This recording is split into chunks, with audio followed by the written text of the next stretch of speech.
मैं क्या भी ਇੰਨੀ ਕਿਲਕਾਰੀਆਂ ਮਾਰ ਕੇ ਸੰਗਤ ਫਤਿਹ ਬੁਲਾ ਰਹੀ ਹੈ। ਦੇਖ ਲਓ ਕਿੰਨੀ ਜਿਹੜੀ ਸੰਗਤ ਦੇ ਵਿੱਚ ਕਿੰਨਾ ਪਿਆਰ ਹੈ। मैं ये कह रहा हूँ। हाँ जी हाँ जी हाँ जी जरूरी जी जरूरी जी हाँ जरूरी है क्योंकि अज विचार करनी आपां मतलब वही है कि जब तक अगर अपनी इच्छा ही नहीं हैगी तो जबरदस्ती वाला सौदा नहीं है निचर साहब। ये वस्तु लैन वाला बंदा रेडी चाहिए बिल्कुल रेडी चाहिए ਉਹਦੇ ਚ ਜੋ ਚਾਹੀਦਾ ਜਿੱਦਾਂ ਮਤਲਬ ਨਾ ਅੱਜ ਵਿਚਾਰ ਮੈਂ ਕਰਨੀ ਆ ਉਹ ਮਤਲਬ ਹੁਣ ਜਿਹੜਾ ਬੰਦਾ ਦੁਖੀ ਆ ਸੰਸਾਰ ਚ ਆ ਕੇ ਉਹਨੂੰ ਤੇ ਮੋਕਸ਼ ਵੀ ਮਿਲ ਸਕਦੀ ਆ ਉਹਨੂੰ ਆਤਮ ਗਿਆਨ ਤੇ ਮਿਲ ਸਕਦਾ ਤੇ ਨੇਚਰ ਸਾਹਿਬ ਜਿਹੜਾ ਸੰਸਾਰ ਚ ਖੁਸ਼ ਆ ਤੇ ਉਹਨੂੰ ਤੇ ਮੋਕਸ਼ ਦੀ ਲੋੜ ਹੀ ਨਹੀਂ ਮੇਰੇ ਹਿਸਾਬ ਨਾਲ। ਠੀਕ ਹੈ ਨਹੀਂ ਲੋੜ ਹੀ ਨਹੀਂ ਉਹਦੀ ਇੱਛਾ ਜਿਹੜਾ ਬੰਦਾ ਬਿਮਾਰ ਆ ਨਾ ਹਾਂਜੀ ਬਿਲਕੁਲ ਉਹਦੀ ਇੱਛਾ ਹੈ। ਮੈਂ ਕਹਿੰਦਾ ਜੇ ਕੋਈ ਬੰਦਾ ਬਿਮਾਰ ਆ ਇਹਨਾਂ ਦੇ ਮਾਈਕ ਬੰਦ ਕਰੋ ਇਹਨਾਂ ਦੇ ਥੋੜੇ ਜਿਹੇ।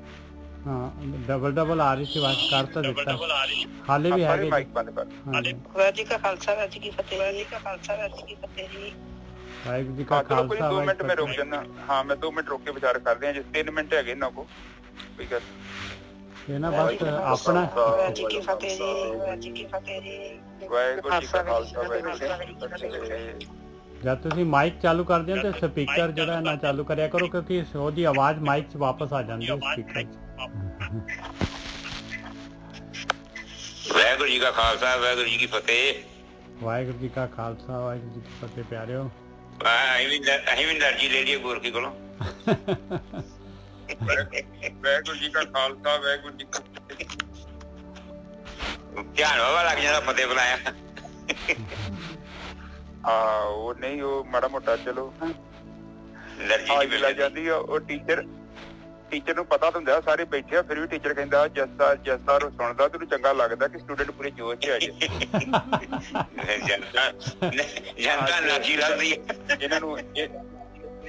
ਇਹਨਾਂ ਨੂੰ ਥੋੜੀ ਬਹੁਤਾ ਔਖਾ ਸਬਕ ਪੜ੍ਹਾਈਏ ਜਰਾ ਹੈ ਬ੍ਰਹਮ ਸੂਤਰਾ ਪੜ੍ਹਾਈਏ ਇਹਨਾਂ ਨੂੰ ਅੱਜ। ਚਾਹੀਦਾ ਨਵੀਂ ਚੀਜ਼ ਮਜ਼ਾ ਆਉਂਦਾ। ਹਾਂ ਵਾਹਿਗੁਰੂ ਜੀ ਕਾ ਖਾਲਸਾ ਵਾਹਿਗੁਰੂ ਜੀ ਕੀ ਫਤਿਹ ਵੀਰ ਜੀ। ਵਾਹਿਗੁਰੂ ਜੀ ਕਾ ਖਾਲਸਾ ਵਾਹਿਗੁਰੂ ਜੀ ਕੀ ਫਤਿਹ। ਕਰੀਏ ਜੀ।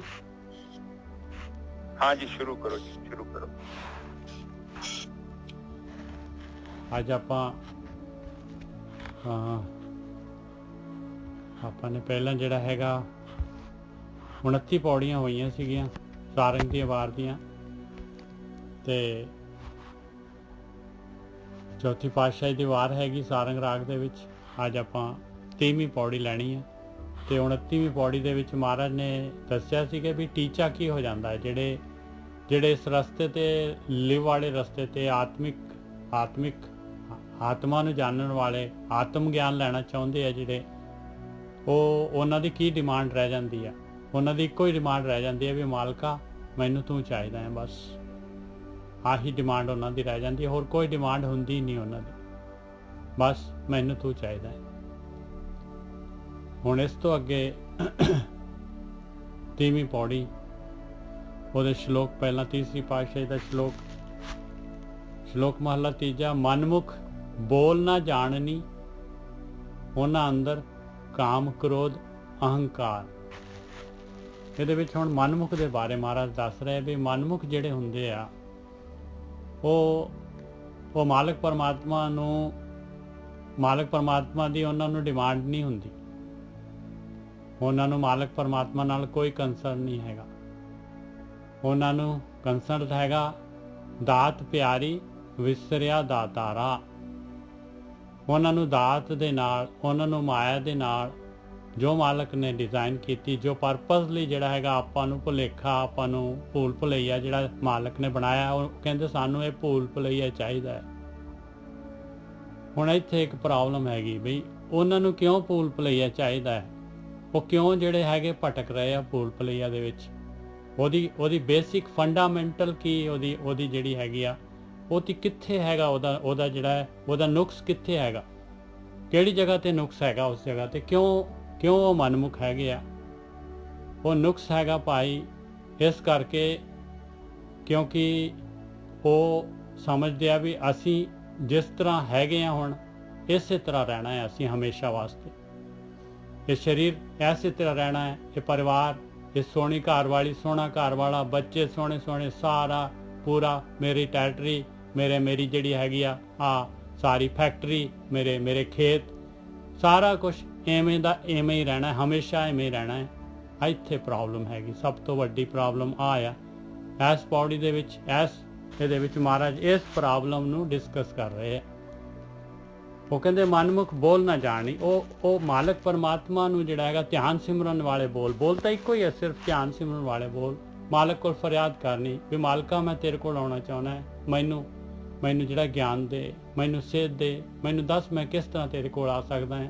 ਇਹ ਕੰਧ ਜਿਹੜੀ ਹੈਗੀ ਹਉਮੈ ਦੀ, ਤੂੰ ਮੇਰੇ ਅੰਦਰ ਹੀ ਆ, ਮੈਂ ਵੀ ਉੱਥੇ ਹੀ ਆ। ਵਿਚਾਲੇ ਜਿਹੜੀ ਐਸੀ ਕੰਧ ਆ ਬਿਲਕੁਲ ਜਿਹੜੀ ਸਾਊਂਡ ਪ੍ਰੂਫ ਤੇ ਜਿਹੜੀ ਹੈ ਉਹਨੂੰ ਆਪਾਂ ਦੇਖ ਵੀ ਨਹੀਂ ਸਕਦੇ, ਬਿਲਕੁਲ ਐਸੀ ਕੰਧ ਪਾਈ ਹੈ ਮਾਲਕ ਨੇ ਹਉਮੈ ਦੀ ਕੰਧ। ਇਹ ਕਿਵੇਂ ਟੱਠੇਗੀ ਮਾਲਕਾ, ਇਹ ਦੱਸ ਦੇ। ਪਰ ਮਨਮੁਖ ਜਿਹੜਾ ਹੈਗਾ ਇਸ ਗੱਲ ਨੂੰ ਨਹੀਂ ਸਮਝਦੇ ਕਿਉਂਕਿ ਉਹ ਸਮਝਦੇ ਮਾਇਆ ਐਵੇਂ ਹੀ ਰਹਿਣੀ ਹੈ, ਸਾਰਾ ਕੁਝ ਐਵੇਂ ਹੀ ਰਹਿਣਾ ਹੈ ਔਰ ਮੈਂ ਕਦੀ ਮਰਨਾ ਵੀ ਨਹੀਂ ਹੈ, ਸਰੀਰ ਵੀ ਐਵੇਂ ਰਹਿਣਾ ਹੈ। ਜਿਹੜੀਆਂ ਸਰੀਰ ਦੀਆਂ ਗਿਆਨ ਇੰਦਰੀਆਂ, ਕਰਮ ਇੰਦਰੀਆਂ ਜਿਨ੍ਹਾਂ ਦੇ ਦੁਆਰਾ ਮੈਂ ਸਾਰੇ ਦੁਨੀਆ ਦੇ ਰਸ ਕਸ ਮਾਣ ਰਿਹਾ, ਇਹ ਸਾਰੇ ਇਸ ਤਰੀਕੇ ਦੇ ਨਾਲ ਹੀ ਰਹਿਣੇ ਆ। ਫਿਰ ਉਹਨਾਂ ਦੇ ਅੰਦਰ ਕਾਮ ਕ੍ਰੋਧ ਲੋਭ ਮੋਹ ਹੰਕਾਰ ਭਰਪੂਰ ਰਹਿੰਦਾ ਕਿਉਂਕਿ ਇਸ ਵਿੱਚ ਗਤੀ ਕਰਦੇ। ਇਹਦੇ ਵਿੱਚ ਮਾਲਕ ਪਰਮਾਤਮਾ ਕਹਿੰਦਾ ਇਹ ਤਾਂ ਫਿਰ ਬਾਹਰਲੇ ਮਾਇਆ ਨੂੰ ਭੋਗਣ ਦੇ ਜਿਹੜੇ ਆ ਸਾਰੇ ਦੇ ਸਾਰੇ ਇਹ ਮੇਰੇ ਵੱਲੋਂ ਪਾਏ ਹੋਏ ਆ। ਫਿਰ ਉਹ ਥਾਂ ਕੁਥਾਂ ਨਾ ਜਾਣਨੀ ਸਦਾ ਚਿੱਤ ਮੈਂ ਵਿਕਾਰ। ਕਹਿੰਦੇ ਉਹਨਾਂ ਨੂੰ ਕੋਈ ਪਤਾ ਨਹੀਂ ਹੈ ਕਿੱਥੇ ਬੈਠੇ ਆ, ਭਾਈ ਮੰਦਿਰ 'ਚ ਬੈਠੇ ਆ, ਗੁਰਦੁਆਰੇ ਬੈਠੇ ਆ, ਕਿੱਥੇ ਬੈਠੇ ਆ, ਕੋਈ ਥਾਂ ਨਹੀਂ ਪਤਾ, ਕੋਈ ਕੁਥਾਂ ਨਹੀਂ ਪਤਾ। ਉਹਨਾਂ ਦੇ ਅੰਦਰ ਜਿਹੜੇ ਹੈਗੇ ਜੋ ਵੀ ਉਹਨਾਂ ਦਾ ਮਨ ਕਹਿੰਦਾ ਹੈ ਬਿਲਕੁਲ ਨੀਵੇਂ ਤੋਂ ਨੀਵੇਂ ਖਿਆਲ, ਬਿਲਕੁਲ ਕਾਮ ਕ੍ਰੋਧ ਲੋਭ ਮੋਹ ਹੰਕਾਰ ਦੇ ਵਿੱਚ ਹਰ ਟਾਈਮ ਜਿਹੜੇ ਹੈਗੇ ਇਸੇ ਵਿਕਾਰਾਂ ਦੇ ਵਿੱਚ, ਉਹਨਾਂ ਦੇ ਚਿੱਤ ਦੇ ਵਿੱਚ ਆਹੀ ਵਿਕਾਰ ਜਿਹੜੇ ਹੈਗੇ ਉਹ ਉਹਨਾਂ ਦੇ ਡਿਸਪਲੇ ਜਿਹੜੇ ਹੈਗੇ, ਉਹਨਾਂ ਦਾ ਜਿਹੜਾ ਹੈਗਾ ਪਰਦਾ ਸਕਰੀਨ ਹੈਗਾ ਅੰਦਰ, ਉਹਦੇ ਤੇ ਆਹੀ ਵਿਚਾਰ ਚੱਲਦੇ ਹਰ ਟਾਈਮ। ਥਾਂ ਕੁਥਾਂ ਨਾ ਜਾਣਨੀ ਸਦਾ ਚਿਤ ਮੈਂ ਵਿਕਾਰ। ਦਰਗਹਿ ਲੇਖਾ ਮੰਗੀ ਉੱਥੇ ਹੋਏ ਕੁੜਿਆਰ। ਪਰ ਹੁਣ ਮਾਲਕ ਦਾ ਰੂਲ ਹੈਗਾ, ਮਾਲਕ ਕਹਿੰਦਾ ਵੀ ਠੀਕ ਆ, ਤੂੰ ਤੇਰੇ ਆਪਸ਼ਨ ਤੇਰੇ ਕੋਲ ਆ, ਮੈਂ ਨਹੀਂ ਕੁਛ ਕਹਿਣਾ ਤੈਨੂੰ, ਤੂੰ ਜਿਸ ਤਰ੍ਹਾਂ ਮਰਜੀ ਤੂੰ ਮਾਇਆ ਵੱਲ ਹੋ ਲਾ। ਦੋ ਰਸਤੇ ਬਣਾਏ, ਤੀਸਰਾ ਰਸਤਾ ਨਹੀਂ ਬਣਾਇਆ ਪਰਮਾਤਮਾ ਨੇ। ਇੱਕ ਗੁਰਮੁਖ ਰਸਤਾ, ਇੱਕ ਮਨਮੁਖ ਰਸਤਾ ਹੈ। ਗੁਰਮੁਖ ਰਸਤਾ ਪਰਮਾਤਮਾ ਵੱਲ ਨੂੰ ਜਾਂਦਾ ਹੈ, ਮਨਮੁਖ ਰਸਤਾ ਮਾਇਆ ਵੱਲ ਨੂੰ ਜਾਂਦਾ ਹੈ। ਕਹਿੰਦੇ ਤੇਰੀ ਮਰਜ਼ੀ ਹੈਗੀ, ਤੇਰੀ ਮਰਜ਼ੀ ਹੈ, ਪਰ ਜੇ ਤੂੰ ਹੁਣ ਬਾਹਰਲਾ ਰਸਤਾ ਅਖਤਿਆਰ ਕੀਤਾ ਹੈ, ਮਾਇਆ ਵਾਲਾ ਰਸਤਾ ਅਖਤਿਆਰ ਕੀਤਾ ਹੈ, ਇਹ ਭੋਗ ਵਿਲਾਸ ਦਾ ਰਸਤਾ ਅਖਤਿਆਰ ਕੀਤਾ ਹੈ, ਤੇ ਦਰਗਾਹ ਤੇ ਲੇਖਾ ਹੋਣਾ ਹੈ ਪਿਆਰਿਆ। ਕਿਉਂਕਿ ਤੂੰ ਆਇਆ, ਤੂੰ ਮਾਲਕ ਦਾ ਜਿਹੜਾ ਹੈਗਾ, ਮਾਲਕ ਨੇ ਤੈਨੂੰ ਭੇਜਿਆ ਹੈ, ਸਾਰਾ ਕੁਝ ਮਾਲਕ ਦਾ ਹੈ, ਤੇਰੇ ਕੋਲ ਤੇਰਾ ਆਪਣਾ ਕੁਝ ਨਹੀਂ ਹੈਗਾ। ਇਸ ਕਰਕੇ ਮਾਲਕ ਨੇ ਤੈਨੂੰ ਦੁਨੀਆ 'ਚ ਭੇਜਿਆ ਹੈ ਤੇ ਉਸ ਮਾਲਕ ਪਰਮਾਤਮਾ ਨੇ ਉੱਥੇ ਧਰਮਰਾਜ ਬਿਠਾਇਆ ਹੋਇਆ ਹੈ। ਕਿਉਂਕਿ ਤੂੰ ਤਾਂ ਮਰਨ ਵਾਲਾ ਹੈ ਨਹੀਂਗਾ, ਤੂੰ ਤਾਂ ਮੇਰਾ ਰੂਪ ਹੈਗਾ ਹੈ। ਮਾਲਕ ਮੇਰੇ ਵਿੱਚੋਂ, ਮਾਲਕ ਦੇ ਵਿੱਚੋਂ ਆਪਾਂ ਆਏ, ਮਰਨਾ ਆਪਾਂ ਨਹੀਂ ਹੈ ਨਹੀਂ। ਫਿਰ ਗਾਹਾਂ ਫਿਰ ਕਿਹੜੇ ਪਾਸੇ ਨੂੰ ਤੋਰਨਾ ਹੈ ਭਾਈ? ਕੋਈ ਸਿਸਟਮ ਤਾਂ ਹੈਗਾ, ਕਿਤੇ ਜਾਣਾ ਹੈ ਹੁਣ, ਗਾਹਾਂ ਕੀ ਬਣਨਾ ਹੈ ਆਪਣਾ। ਦਰਗਹਿ ਲੇਖਾ ਮੰਗੀ ਹੈ ਉੱਥੇ ਹੋਏ ਕੁੜਿਆਰ। ਕਹਿੰਦੇ ਉੱਥੇ ਫਿਰ ਝੂਠਾ ਹੋ ਜਾਏਗਾ ਉਹ ਤੂੰ, ਕਿਉਂਕਿ ਝੂਠ ਦੇ ਨਾਲ ਹੀ ਤੂੰ ਲੱਗਿਆ ਹੋਇਆ ਸੀ ਤੇ ਝੂਠਾ ਹੀ ਹੋਏਗਾ। ਉਹਦੇ 'ਚ ਉਹਨਾਂ ਦਾ ਕੀ ਕਸੂਰ ਹੈਗਾ? ਉਹ ਤਾਂ ਤੇਰੀ ਆਪਣੀ ਆਪਸ਼ਨ ਸੀਗੀ, ਤੇਰੀ ਆਪਣੀ ਡਿਮਾਂਡ ਸੀ, ਤੇਰਾ ਆਪਣਾ ਮੂਮੈਂਟ ਸੀਗਾ ਔਰ ਤੇਰੀ ਆਪਣੀ ਲਾਈਫ ਸੀਗੀ। ਦਰਗਹਿ ਲੇਖਾ ਮੰਗੀ ਹੈ ਉੱਥੇ ਹੋਏ ਕੁੜਿਆਰ। ਆਪੇ ਸ੍ਰਿਸ਼ਟ ਉਪਾਇਨ ਆਪ ਕਰੇ ਵਿਚਾਰ। ਕਹਿੰਦੇ ਉਹ ਮਾਲਕ ਪਰਮਾਤਮਾ, ਉਸ ਮਾਲਕ ਪਰਮਾਤਮਾ ਨੇ ਇਹ ਸਾਰੀ ਸ੍ਰਿਸ਼ਟੀ, ਇਹ ਖੇਡ, ਇਹ ਜਿਹੜੀ ਮਨਮੁਖ ਤੇ ਗੁਰਮੁਖ, ਇਹ ਖੇਡ ਮਾਲਕ ਪਰਮਾਤਮਾ ਨੇ ਬਣਾਈ ਹੋਈ ਹੈ।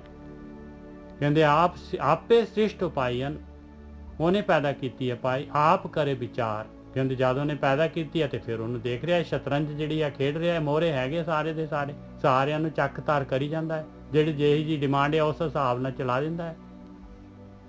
ਜਿਸ ਤਰ੍ਹਾਂ ਕੋਈ ਚਾਹੁੰਦਾ ਹੈ ਉਸ ਤਰੀਕੇ ਦੇ ਨਾਲ ਮਾਲਕ ਨੇ ਗੋਟੀ ਚੱਕਣੀ ਹੈ, ਰੱਖ ਦੇਣੀ ਹੈ ਭਾਈ। ਭਾਵੇਂ ਉਹ ਊਂਟ ਦੀ ਚਾਲ ਰੱਖੂਗਾ, ਭਾਵੇਂ ਘੋੜੇ ਦੀ ਚਾਲ ਰੱਖੂਗਾ, ਭਾਵੇਂ ਹਾਥੀ ਚਲਾਊਗਾ, ਭਾਵੇਂ ਵਜ਼ੀਰ ਚਲਾਊਗਾ, ਉਹਦੀ ਮਰਜ਼ੀ ਹੈਗੀ। ਆਪੇ ਸ੍ਰਿਸ਼ਟ ਉਪਾਇਨ ਆਪ ਕਰੇ ਵਿਚਾਰ। ਨਾਨਕ ਕਿਸ ਨੂੰ ਆਖੀਏ, ਸਭ ਵਰਤੇ ਆਪ ਸਚਿਆਰ। ਹੁਣ ਕਹਿੰਦੇ ਇਹਦੇ ਲਈ ਆਪਾਂ ਤਾਂ ਕੁਛ ਕਹਿ ਹੀ ਨਹੀਂ ਸਕਦੇ ਕਿਸੇ ਨੂੰ, ਜਦ ਆਪਾਂ ਤਾਂ ਹੈ ਹੀ ਨਹੀਂ। ਆਪਾਂ ਤਾਂ ਜਿਹੜੇ ਹੈਗੇ ਆ, ਆਪਾਂ ਤਾਂ ਕਿਰਤ ਹੈਗੇ ਆ, ਆਪਾਂ ਤਾਂ ਮੋਹਰੇ ਹੈਗੇ ਆ। ਫਿਰ ਆਪਾਂ ਕੀ ਕਹਿ ਸਕਦੇ, ਕਿਹਨੂੰ ਕਹਿ ਸਕਦੇ ਆ? ਜਦੋਂ ਸੱਚਿਆਰਾ ਪਰਮਾਤਮਾ ਜਿਹੜਾ ਹੈਗਾ ਸੱਚਾ ਆਪ ਵਰਤ ਰਿਹਾ ਆ। ਇਹ ਖੇਡ ਸੱਚੀ ਹੈਗੀ ਜੇ ਇਹਨੂੰ ਆਪਾਂ ਖੇਡ ਸਮਝੀਏ, ਜੇ ਇਹਨੂੰ ਸਮਝੀਏ ਵੀ ਮਾਇਆ ਹੈਗੀ ਆ, ਇਹ ਛਲ ਹੈਗਾ, ਇਹ ਝੂਠ ਹੈਗਾ, ਜੇ ਇਹਨੂੰ ਇਸ ਤਰ੍ਹਾਂ ਸਮਝੀਏ ਤੇ ਸਾਰੀ ਦੀ ਸਾਰੀ ਖੇਡ ਸੱਚੀ ਹੋ ਜਾਂਦੀ ਹੈ ਭਾਈ।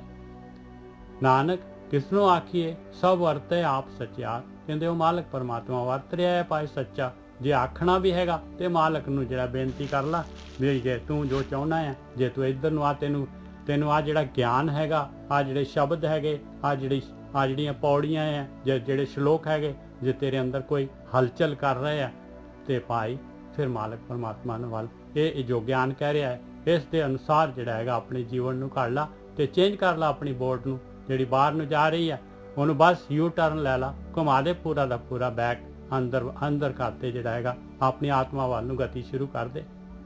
ਹਾਂਜੀ ਗੁਰਕੀ ਸਾਹਿਬ ਜੀ ਠੀਕ ਹੈ ਨਿੱਜਰ ਸਾਹਿਬ, ਆਪ ਪਹਿਲੀ ਤੁਕ ਬੋਲ ਦੋ।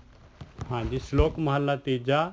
ਮਨਮੁਖ ਬੋਲ ਨਾ ਜਾਣਨੀ, ਉਹਨਾਂ ਅੰਦਰ ਕਾਮ ਕ੍ਰੋਧ ਅਹੰਕਾਰ। ਕਿਉਂਕਿ ਮਨ ਦੇ ਪਿੱਛੇ ਚੱਲ ਰਿਹਾ ਬੰਦਾ, ਉਹਨੇ ਜਿਹੜਾ ਹੈਗੇ ਧਿਆਨ ਸਿਮਰਨ ਜਿਹੜਾ ਹੈਗਾ, ਇਹ ਭਗਤੀ ਵਾਲੇ ਬੋਲ, ਇਹ ਮਾਲਕ ਪਰਮਾਤਮਾ ਤੋਂ ਜਿਹੜਾ ਹੈਗਾ ਲਿਵ ਵਾਲੇ ਰਸਤੇ ਤੇ ਜਾਣ ਦੀ ਜਾਚਨਾ, ਕਹਿੰਦੇ ਇਹ ਨਹੀਂ ਜਾਣ ਸਕਦਾ, ਇਹ ਨਹੀਂ ਕਰ ਸਕਦਾ। ਕਿਉਂ ਨਹੀਂ ਕਰ ਸਕਦਾ? ਕਿਉਂਕਿ ਉਹਨਾਂ ਦੇ ਅੰਦਰ ਕਾਮ ਕ੍ਰੋਧ ਲੋਭ ਮੋਹ ਅਹੰਕਾਰ ਇਹ ਭਰਪੂਰ ਹੈਗੇ। ਉਹਨਾਂ ਦੀ ਗਤੀ ਮਾਇਆ ਵੱਲ ਨੂੰ ਹੈਗੀ, ਉਹਨਾਂ ਨੂੰ ਮੌਤ ਚੇਤੇ ਨਹੀਂ ਹੈਗੀ। ਹਾਂਜੀ ਵੀਰ ਜੀ। ਹਾਂਜੀ ਠੀਕ ਹੈ ਸਾਧ ਸੰਗਤ ਜੀ। ਸਾਧ ਸੰਗਤ ਜੀ, ਇੱਥੇ ਆਪਾਂ ਜਿਹੜੀ ਅੱਜ ਵਿਚਾਰ ਕਰਨੀ ਆ ਉੱਥੇ 2-3 ਟੌਪਿਕ ਮੇਨ ਹੈਗੇ ਨੇ। ਇੱਕ ਤੇ ਕ੍ਰੋਧ ਆ, ਇੱਕ ਅਹੰਕਾਰ ਦੀ ਗੱਲ ਕੀਤੀ ਹੈ, ਇੱਕ ਕਾਮ ਦੀ ਗੱਲ ਕੀਤੀ ਹੈ, ਔਰ ਇੱਕ ਮਨਮੁਖ ਦੀ ਗੱਲ ਕੀਤੀ। ਇੱਥੇ 3-4 ਚੀਜ਼ਾਂ ਨੂੰ ਇਕੱਠਾ ਚੁੱਕਿਆ ਹੋਇਆ। ਔਰ ਹੁਣ ਇੱਕ ਆਪ ਇੱਕ ਚੀਜ਼ ਅੰਡਰਸਟੈਂਡ ਕਰੋ, ਜਦੋਂ ਇੱਕ ਬ੍ਰਹਮ ਗਿਆਨੀ ਬਾਣੀ ਨੂੰ ਲਿਖਦਾ ਹੈ ਉਹ ਬਹੁਤ ਉੱਚੇ ਲੈਵਲ ਤੇ ਲਿਖਦਾ ਹੈ।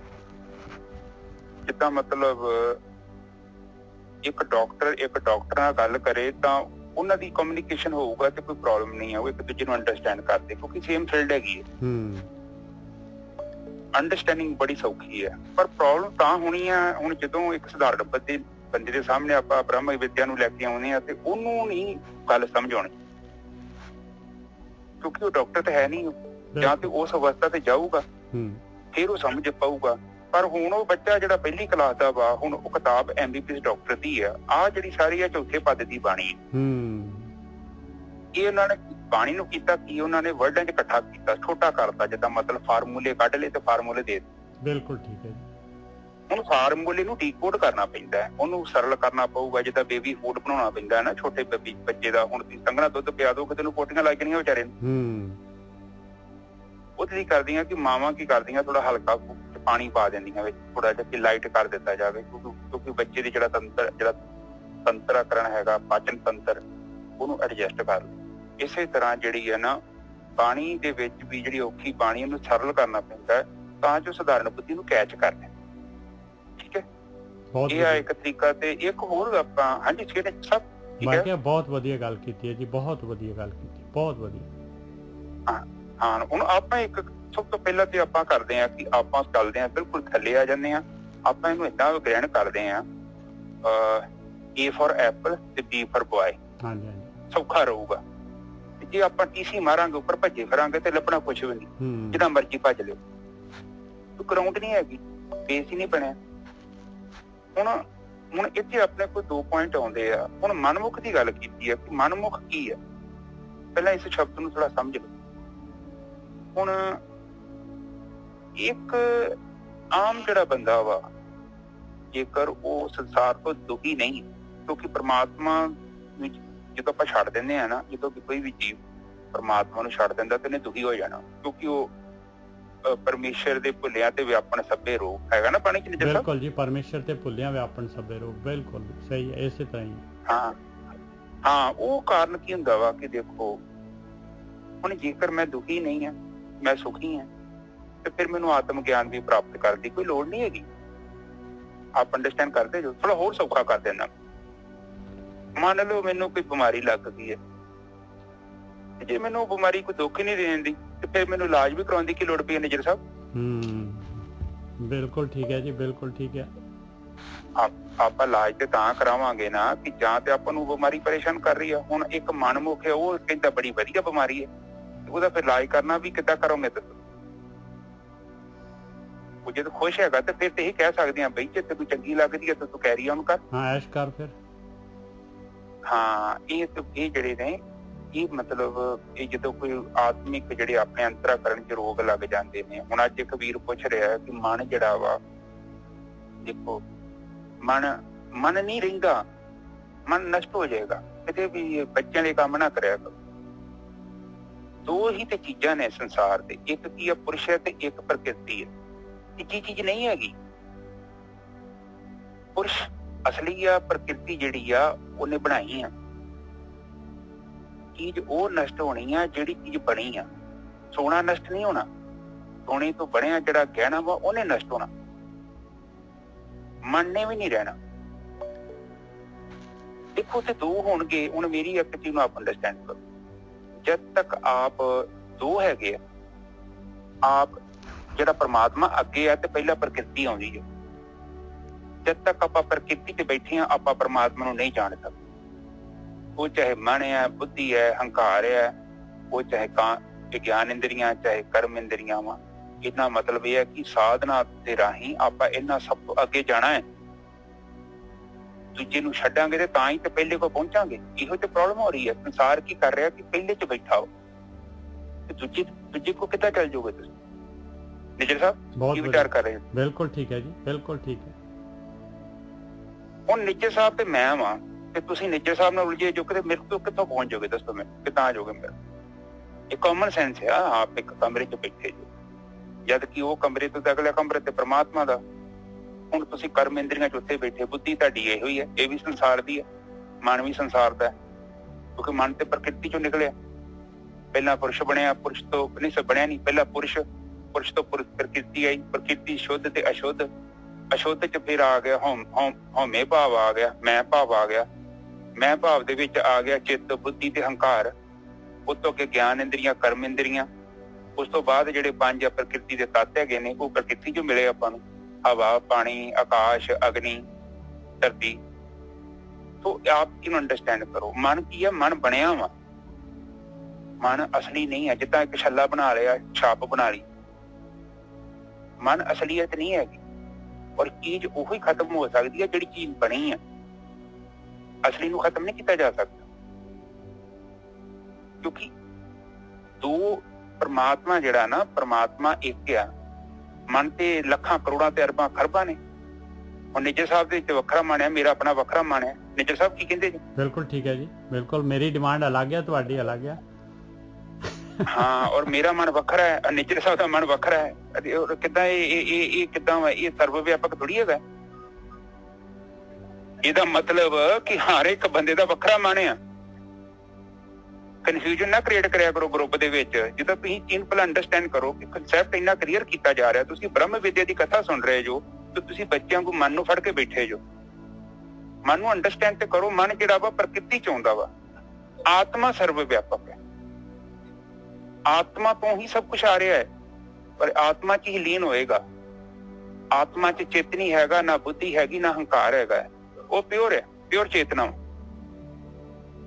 ਤੁਸੀਂ ਗੱਲ ਕਰ ਰਹੇ ਜੋ, ਮੈਂ ਗੱਲ ਕਰ ਰਿਹਾ, ਆਪਾਂ ਸਭ ਆਤਮਾ ਚ ਹਾਂ। ਜਦੋਂ ਸਾਰਾ ਬ੍ਰਹਿਮੰਡ ਨਸ਼ਟ ਹੋ ਜਾਏਗਾ ਨਾ ਤੇ ਮਨ ਵੀ ਜਿਲ ਬੈਠੇ ਜਾਣੇ ਆ ਸਾਰੇ।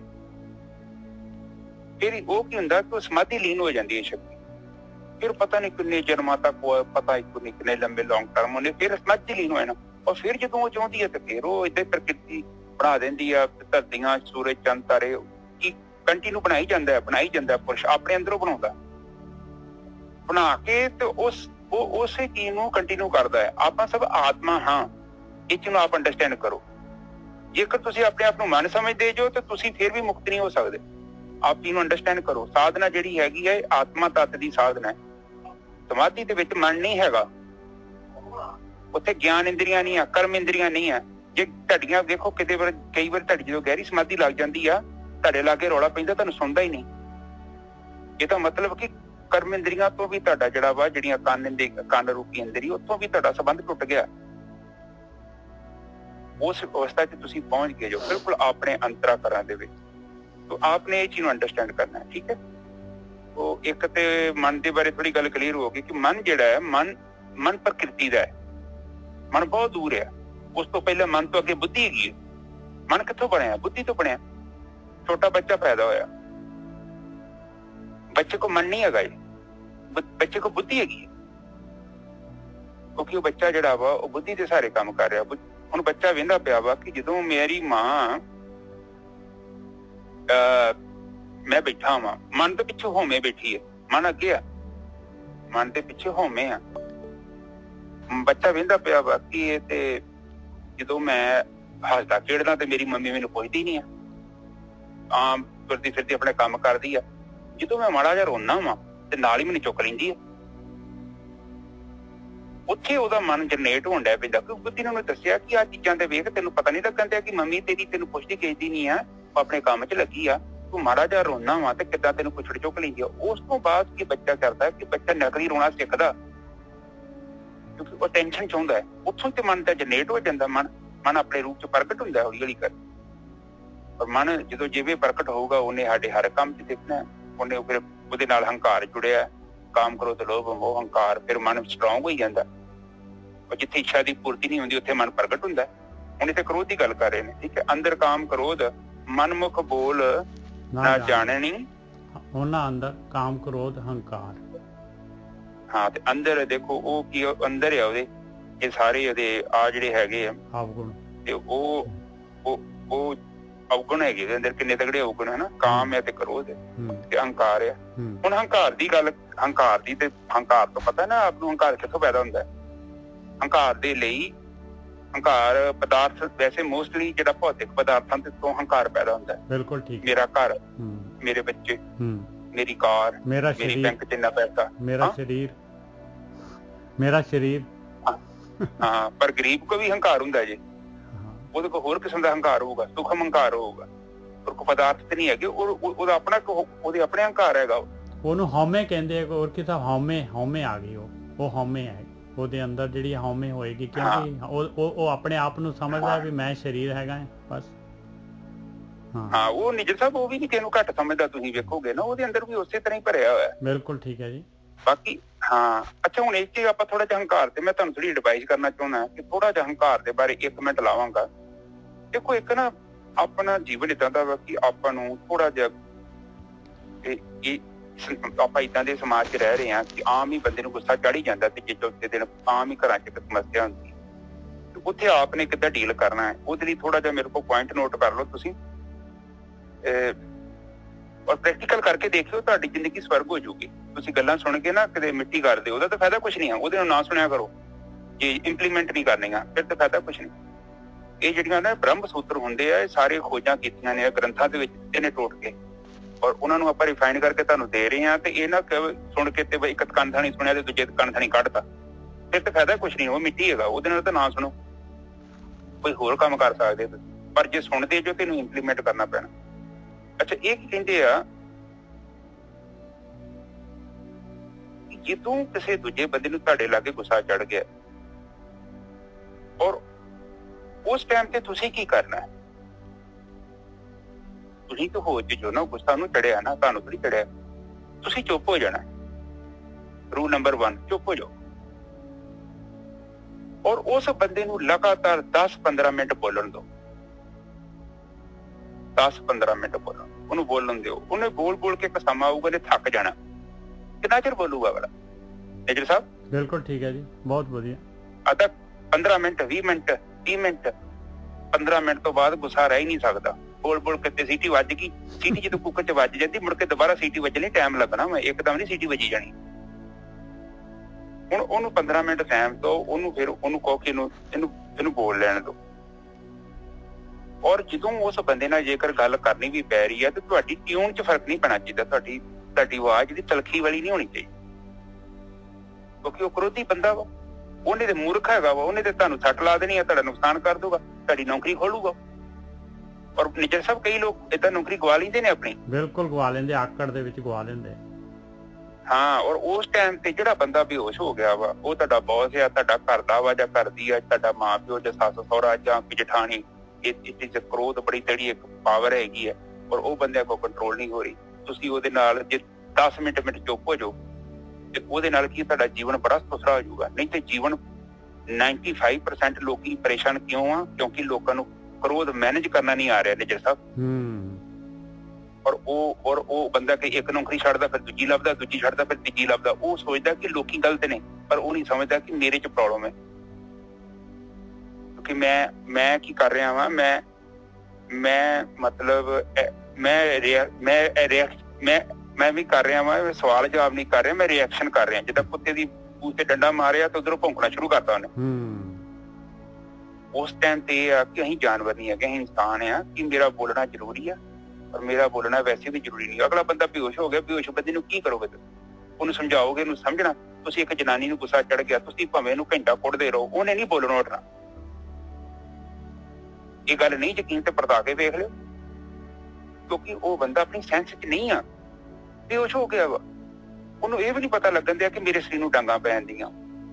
ਇਹ ਪ੍ਰੈਕਟੀਕਲ ਜੇ ਚੀਜ਼ਾਂ, it is very very simple ਕਿ ਜਦੋਂ ਬੰਦੇ ਨੂੰ ਗੁੱਸਾ ਆ ਜਾਂਦਾ ਆਪਣਾ ਉਹ ਚੰਗੇ ਬੁਰੇ ਦਾ ਨਿਰਣਾ ਨਹੀਂ ਲੈ ਪਾਉਂਦਾ। ਉਹਨੂੰ ਨਹੀਂ ਪਤਾ ਕਿ ਮੇਰਾ ਕੀ ਫਾਇਦਾ, ਕੀ ਮੇਰਾ ਨੁਕਸਾਨ ਹੈ। ਉਹ ਬੇਹੋਸ਼ ਹੋ ਗਿਆ ਉਹ। ਔਰ ਉਸ ਬੰਦੇ ਨੂੰ ਸੈੱਟ ਹੋਣ ਲਈ ਘੱਟੋ ਘੱਟ 3 ਦਿਨ ਲੱਗਣੇ, 2.5-3 ਦਿਨ।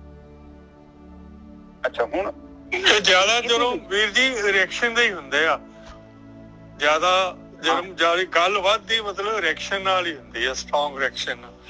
ਜਿਵੇਂ ਬਲਦੀ ਤੇ ਅੱਗ ਪਾ ਦਈਏ ਜੀ, ਜੇ ਬਲਦੀ ਤੇਲ ਪਾ ਦਈਏ, ਤੇਲ ਨਾ ਪਾਈਏ ਤਾਂ ਆਪਣੇ ਆਪ ਅੱਗ ਪਹੁੰਚੂਗੀ ਜੀ, ਨਹੀਂ ਭਾਂਪੜ ਹੋਰ ਬਚਣਗੇ ਜੀ। ਨਹੀਂ, ਜਦੋਂ ਆਪਾਂ ਡੰਡਾ ਲੈ ਕੇ ਖੁਦ ਚੱਲ ਜਾਂਦੇ ਆ ਨਾ, ਫਿਰ ਪੰਗਾ ਪੈਂਦਾ। ਫਿਰ ਅੱਗ ਨੂੰ ਲਾਉਣੇ ਆਪਾਂ ਤੇ ਫਿਰ ਆਪਾਂ ਵੀ ਤਲਖੀ ਨਾਲ ਗੱਲ ਕਰਦੇ ਆ, ਅਗਲਾ ਤੇ ਅੱਗੇ ਪਰੇਸ਼ਾਨ ਆ। ਔਰ ਉਸ ਤੋਂ ਬਾਅਦ ਸਾਡੀ ਤਲਖੀ ਦੇ ਨਾਲ ਉਹ ਮੈਟਰ ਹੋਰ ਵਿਗੜ ਜਾਂਦਾ। ਜਦੋਂ ਇੱਕ ਬੰਦਾ ਬੋਲਿਆ, ਹਾਂਜੀ, ਉਹ ਤਾਂ ਐਕਟੀਵੇਟ ਹੋਇਆ ਵਾ ਜੀ, ਉਹ ਤਾਂ ਆਪਣੇ ਪੂਰੇ ਉਹ ਆਇਆ ਆਊਟ ਆਫ ਕੰਟਰੋਲ ਹੋਇਆ ਵਾ। ਤੇ ਹੁਣ ਤਾਂ ਫਿਰ ਉਹ ਹੋਰ ਅੰਨਾ ਹੋ ਜਾਊਗਾ, ਪਤਾ ਹੀ ਨਹੀਂ ਲੱਗਣਾ। ਹਾਂ, ਬਿਲਕੁਲ ਠੀਕ ਹੈ।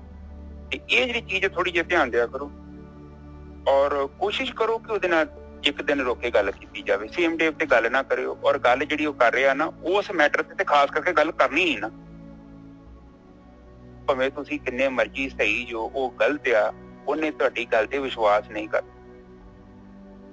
ਉਹਨੂੰ ਸਮਝਾਉਣ ਦਾ ਇੱਕੋ ਤਰੀਕਾ ਹੈ, ਤੁਹਾਡੀ ਚੁੱਪ। ਔਰ ਇਹ ਨਹੀਂ ਕਿ ਉਹਨੂੰ ਛੱਡ ਦੇਣਾ ਵਾ, ਅਗਲੇ ਦਿਨ ਉਹਨੂੰ ਫੜਨਾ ਵਾ ਸ਼ਾਂਤੀ ਦੇ ਨਾਲ। ਜਦੋਂ ਨਾਰਮਲ ਹੋ ਗਿਆ ਉਹਦੇ ਨਾਲ ਗੱਲ ਕਰੋ, ਯਾਰ ਕੀ ਹੋਇਆ ਕੱਲ ਤੈਨੂੰ? ਬੜਾ ਗੁੱਸਾ ਚੜ ਗਿਆ ਯਾਰ, ਮੈਂ ਤਾਂ ਡਰ ਹੀ ਗਿਆ, ਮੈਂ ਤੇਰੇ ਏਦਾਂ ਦਾ ਰੂਪ ਹੀ ਨਹੀਂ ਵੇਖਿਆ। ਅਗਲੇ ਨੂੰ ਸ਼ਰਮ ਆ ਜਾਣੀ ਹੈ, ਨਹੀਂ ਮੈਂ ਏਦਾਂ ਨਹੀਂ ਕੀਤਾ, ਮੈਂ ਏਦਾਂ ਕੀਤਾ। ਮੈਂ ਤੇ ਯਾਰ ਏਦਾਂ, ਤੂੰ ਆਪਣਾ ਸੱਜਣ ਹੈ, ਆਪਣਾ ਰਿਸ਼ਤੇਦਾਰ ਆ, ਮੈਂ ਤੇ ਤੇਰਾ ਯਾਰ ਰੂਪ ਵੇਖ ਕੇ ਡਰ ਗਿਆ, ਮੈਨੂੰ ਤਾਂ ਹਾਸਾ ਆਈ ਜਾਵੇ, ਤੈਨੂੰ ਇੰਨਾ ਗੁੱਸਾ ਚੜ ਗਿਆ। ਇੱਡੀ ਗੱਲ ਤੇ ਹੈਗੀ ਨਹੀਂ ਸੀ, ਕੋਈ ਗੱਲ ਨਹੀਂ, ਕੀ ਕਰਨੀ ਮੇਰੇ ਮੇਜਰ ਸਾਹਿਬ। ਤੁਹਾਡੀ ਆਵਾਜ਼ ਬੰਦ ਹੋ ਗਈ ਜੀ, ਉਹ ਨਾ ਥੋੜੀ ਆਵਾਜ਼ ਦੇ ਵਿੱਚ ਨਾ। ਹਾਂਜੀ, ਅਜੇ ਬੰਦ ਹੈ? ਨਹੀਂ, ਹੁਣ ਠੀਕ ਹੈ। ਹਾਂ, ਤੇ ਬਸ ਇਹੋ ਹੀ ਆ ਕਿ ਜੇ ਮਾੜੀ ਮੋਟੀ ਕਮੀ ਪੇਸ਼ੀ ਹੈਗੀ ਆ ਤਾਂ ਆਪਾਂ ਡਿਸਕਸ ਕਰਕੇ ਵੀ ਸ਼ਾਰਟ ਆਊਟ ਕਰ ਸਕਦੇ। ਇੱਕ ਰੋਜ਼ ਦਾ ਲੜਾਈ ਨਾਲੋਂ ਨਾ ਇੱਕ ਦਿਨ ਬਹਿ ਕੇ ਗੱਲ ਕਰ ਲੈਣੀ ਹੈ।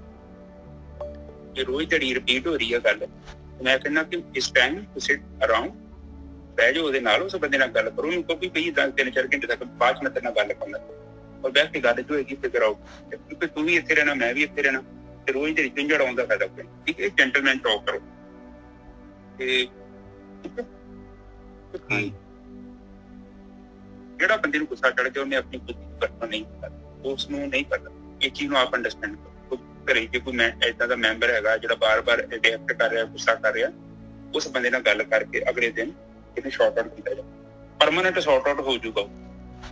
ਕੋਈ ਮੂਰਖ ਨਹੀਂ ਹੈ, ਪਿਆਰ ਨਾਲ ਸਮਝਾਓ ਉਹਨੂੰ, ਕਹੋ ਕਿ ਜਿੱਥੇ ਮੇਰੀ ਗਲਤੀ ਹੈਗੀ ਮੈਂ ਸਹੀ ਕਰ, ਇੰਨਾ ਹੀ ਠੀਕ ਹੈ। ਉਹਦੇ ਨਾਲ ਕਿਉਂਕਿ ਤੁਹਾਡੀ ਲਾਈਫ ਪੀਸਫੁਲ ਹੋ ਜੂ, ਉਦਾਂ ਤੇ ਫਾਇਦਾ ਕੁਛ ਨਹੀਂ। ਤੇ ਬਾਕੀ ਜੇ ਕੋਈ ਨਹੀਂ ਸਮਝਦਾ, ਉੱਥੇ ਚੁੱਪ। ਜੇਕਰ ਤੁਸੀਂ ਇੱਕ ਵਾਰੀ ਕਿਸੇ ਬੰਦੇ ਨੂੰ ਕ੍ਰੋਧ ਚੜ ਗਿਆ, ਤੁਸੀਂ ਚੁੱਪ ਹੋ ਗਏ, ਘੱਟੋ ਘੱਟ ਉਸ 4 ਦਿਨ ਤੁਹਾਡੇ ਅੰਦਰ ਆਨੰਦ ਰਹਿਣਾ ਜੀ। 4 ਦਿਨ ਮੇਜਰ ਸਾਹਿਬ, ਇੱਡੀ ਵੱਡੀ ਗੱਲ ਹੈ। 4 ਦਿਨ ਤੁਸੀਂ ਉਸ ਆਨੰਦ ਨੂੰ ਕਰ ਸਕਦੇ ਜੋ।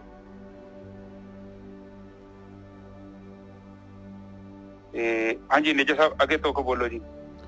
हाँ, मनमुख बोल न जाने उन्हें अंदर काम क्रोध अहंकार थाओ कुथाओ ना जाननी सदा चित में बेकार।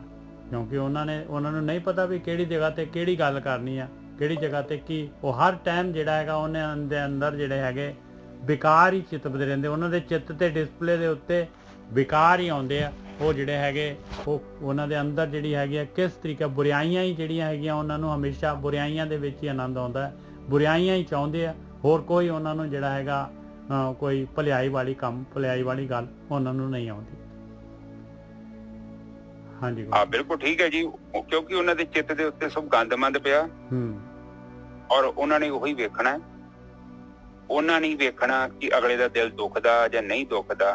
वैसे बाला साहब कहते होंगे कि एक सूफी मत च एक गल लिखी आ, कहंदा जे तू धार्मिक स्थान ढा देगा ना, तू धार्मिक स्थान ढा देगा ना तो परमात्मा तेनू माफ कर दूगा। पर कहंदा जे तू किसी दा दिल दुखाया ही ना तो परमात्मा दे घर माफी नहीं हैगी। उत्थे परमात्मा बैठा ही तेरे दिल दे अंदर। ये विचार करी है। इत्थे मनमुख दी गल कीती है कि जिहड़ा किसी दा दिल नहीं वेदा ओदी कदर नहीं करदा तो ओदा दिल दिखाउंदा है और वो इदां दा बेहोशी दे विच जीवन बतीत करदा है। ओनू पता ही नहीं कि मैं की बोलना की नहीं बोलना। वो बुद्धि तो हीना बंदा वा मनमुख, ठीक है जी। वो थां कतां नहीं वेंदा किथे किहड़ी गल करनी, जो मुंह च आया कढ़ता उल्टी कर दी। बिल्कुल ठीक है नीचर साहब। हाँ जी हाँ जी। इस तो अगे और हाँ जी हाँ जी अगली बोलो। इस तो अगे फिर लेखा आएगा कहते फिर जरा, क्योंकि जो जिस तरह जो कर रहा है मालक ने आपां नूं एक खेत शरीर जो बीजे सो अंत खलोया आए। जे आपां ने खेत ਜਿਹੜਾ शरीर आपां नूं मिलिया ਇਹਦੇ ਵਿੱਚ जो कुछ भी आपां ने कीता हैगा बस ਉਹੀ ਕੁਛ ਜਿਹੜਾ ਹੈਗਾ ਮਾਲਕ ਨੇ ਜਿਹੜਾ ਉਹਦਾ ਲੇਖਾ ਲੈਣਾ ਹੈ ਭਾਈ। ਜੋ ਕੁਛ ਵੀ ਆਪਾਂ ਕਰਕੇ ਆਏ ਆ ਉਹਨੂੰ ਲੇਖਾ ਲੈਣਾ ਕੀ ਆ ਬਈ ਉਹਨੂੰ ਜਿਹੜਾ ਹੈਗਾ ਉਹਨੂੰ ਨਿਆਂ ਦੇਣਾ ਹੈ, ਜਸਟੀਫਿਕੇਸ਼ਨ ਕਰਨੀ ਹੈ ਭਾਈ ਇਹਨੇ ਇਸ ਤਰ੍ਹਾਂ ਆ ਕੀਤਾ ਹੈ। ਉਹਦੇ ਕੰਮ ਦਾ ਜਿਹੜਾ ਹੈਗਾ ਰਿਵਾਰਡ ਦੇਣਾ ਹੈ ਜਾਂ ਉਹਦੇ ਕੰਮ ਉਹਨੂੰ ਪਨਿਸ਼ਮੈਂਟ ਦੇਣਾ ਹੈ, ਦੋਨਾਂ ਜਾਂ ਆਹੀ ਚੀਜ਼ ਹੈਗੀ। ਉੱਥੇ ਫਿਰ ਉਹ ਝੂਠਾ ਪੈ ਜਾਂਦਾ ਹੈ। ਦਰਗੇ ਲੇਖਾ ਮੰਗੀਏ ਉੱਥੇ ਹੋਏ ਕੁੜਿਆਰ।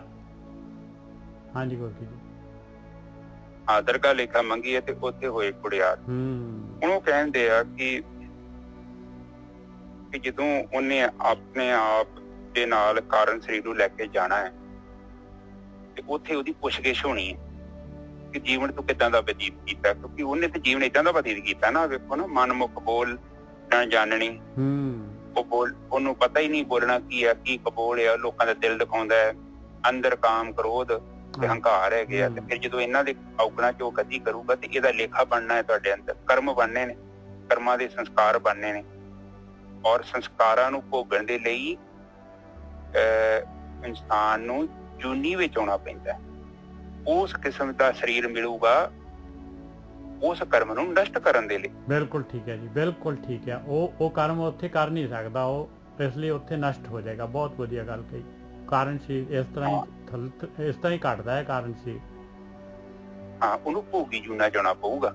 ਆਹ ਜਿਹੜੀ ਆਪਣੀ ਜੂਨੀ ਹੈ ਨਾ, ਆਪਣੀ ਕਰਮ ਵੀ ਹੈ ਤੇ ਭੋਗੀ। ਆਪਣੇ ਕੋਲ ਦੋ ਪਾਵਰਾਂ ਨੇ, ਕਿਉਂਕਿ ਸਾਡੇ ਕੋਲ ਬੁੱਧੀ ਹੈਗੀ। ਹੁਣ ਤਾਈਓ ਤਾਂ ਦੂਜੀਆਂ ਜੂਨੀਆਂ ਓਦਾਂ ਬੈਠੀਆਂ। ਤੁਸੀਂ ਥੋੜਾ ਜਿਹਾ ਦਿਮਾਗ ਰੱਖੋ, ਧਿਆਨ ਮਾਰੋ। ਦੂਜੀਆਂ ਜੂਨੀਆਂ ਨੇ ਕੋਈ ਮਹਿਲ ਬਣਾਇਆ, ਕੋਈ ਘਰ ਬਣਾਇਆ, ਉਹ ਕਿਤੇ ਵੇਖੋ ਉਹਨਾਂ ਨੇ ਕੁਛ ਕੀਤਾ, ਕੋਈ ਫੈਕਟਰੀ ਲਾਈ ਹੈ? ਨਹੀਂ ਲਾਈ, ਕਿਉਂਕਿ ਉਹ ਭੋਗੀ ਜੂਨੀਆਂ ਨੇ। ਉਹਨਾਂ ਨੇ ਕਰਮ ਕੀਤੇ ਨੇ, ਉਹਨੂੰ ਭੋਗ ਰਹੇ ਨੇ ਉਹ। ਪਰ ਉਹ ਬਸ ਉੱਥੇ ਉਹਨਾਂ ਕੋਲ ਕੁਛ ਵੀ ਨਹੀਂ ਹੈਗਾ। ਬਸ ਉਹਨਾਂ ਕੋਲ ਆਪਸ਼ਨ ਨਹੀਂ ਹੈਗਾ। ਉਹਨਾਂ ਕੋਲ ਖਾਣਾ ਪੀਣਾ ਤੇ ਸੌਣਾ। ਉਹ ਜੋ ਵੀ ਉਹਨਾਂ ਦਾ ਜਿੰਨਾ ਟਾਈਮ ਪੀਰੀਅਡ ਹੈਗਾ ਉਹਨਾਂ ਚਿਰ ਤੱਕ ਉਹਨਾਂ ਨੂੰ ਉਹ ਜੂਨ ਦੇ ਵਿੱਚ ਰਹਿਣਾ ਪਊਗਾ। ਫਿਰ ਉਹ ਗਾਂ ਦੀ ਗਾਂ ਤੁਰਿਆ ਜਾਓ। ਠੀਕ ਹੈ ਨਿੱਜਰ ਸਾਹਿਬ। ਤੇ ਅੱਗੇ ਇੱਕ ਦਰਗਾਹ ਦੇ ਵਿੱਚ ਹਾਂਜੀ ਇਹੋ ਹੀ ਆ। ਜਿੱਦਾਂ ਦਾ ਆਪਾਂ ਸਮਾਨ ਲੈ ਕੇ ਜਾਂਦੇ ਹਾਂ, ਜੋ ਸਾਡੀ ਸਾਡੇ ਕੋਲ ਨਾਮ ਰੂਪੀ ਮਾਨਕ ਹੈਗਾ, ਤੇ ਫਿਰ ਤੇ ਉੱਥੇ ਗੇਮ ਖਤਮ ਹੋ ਗਈ।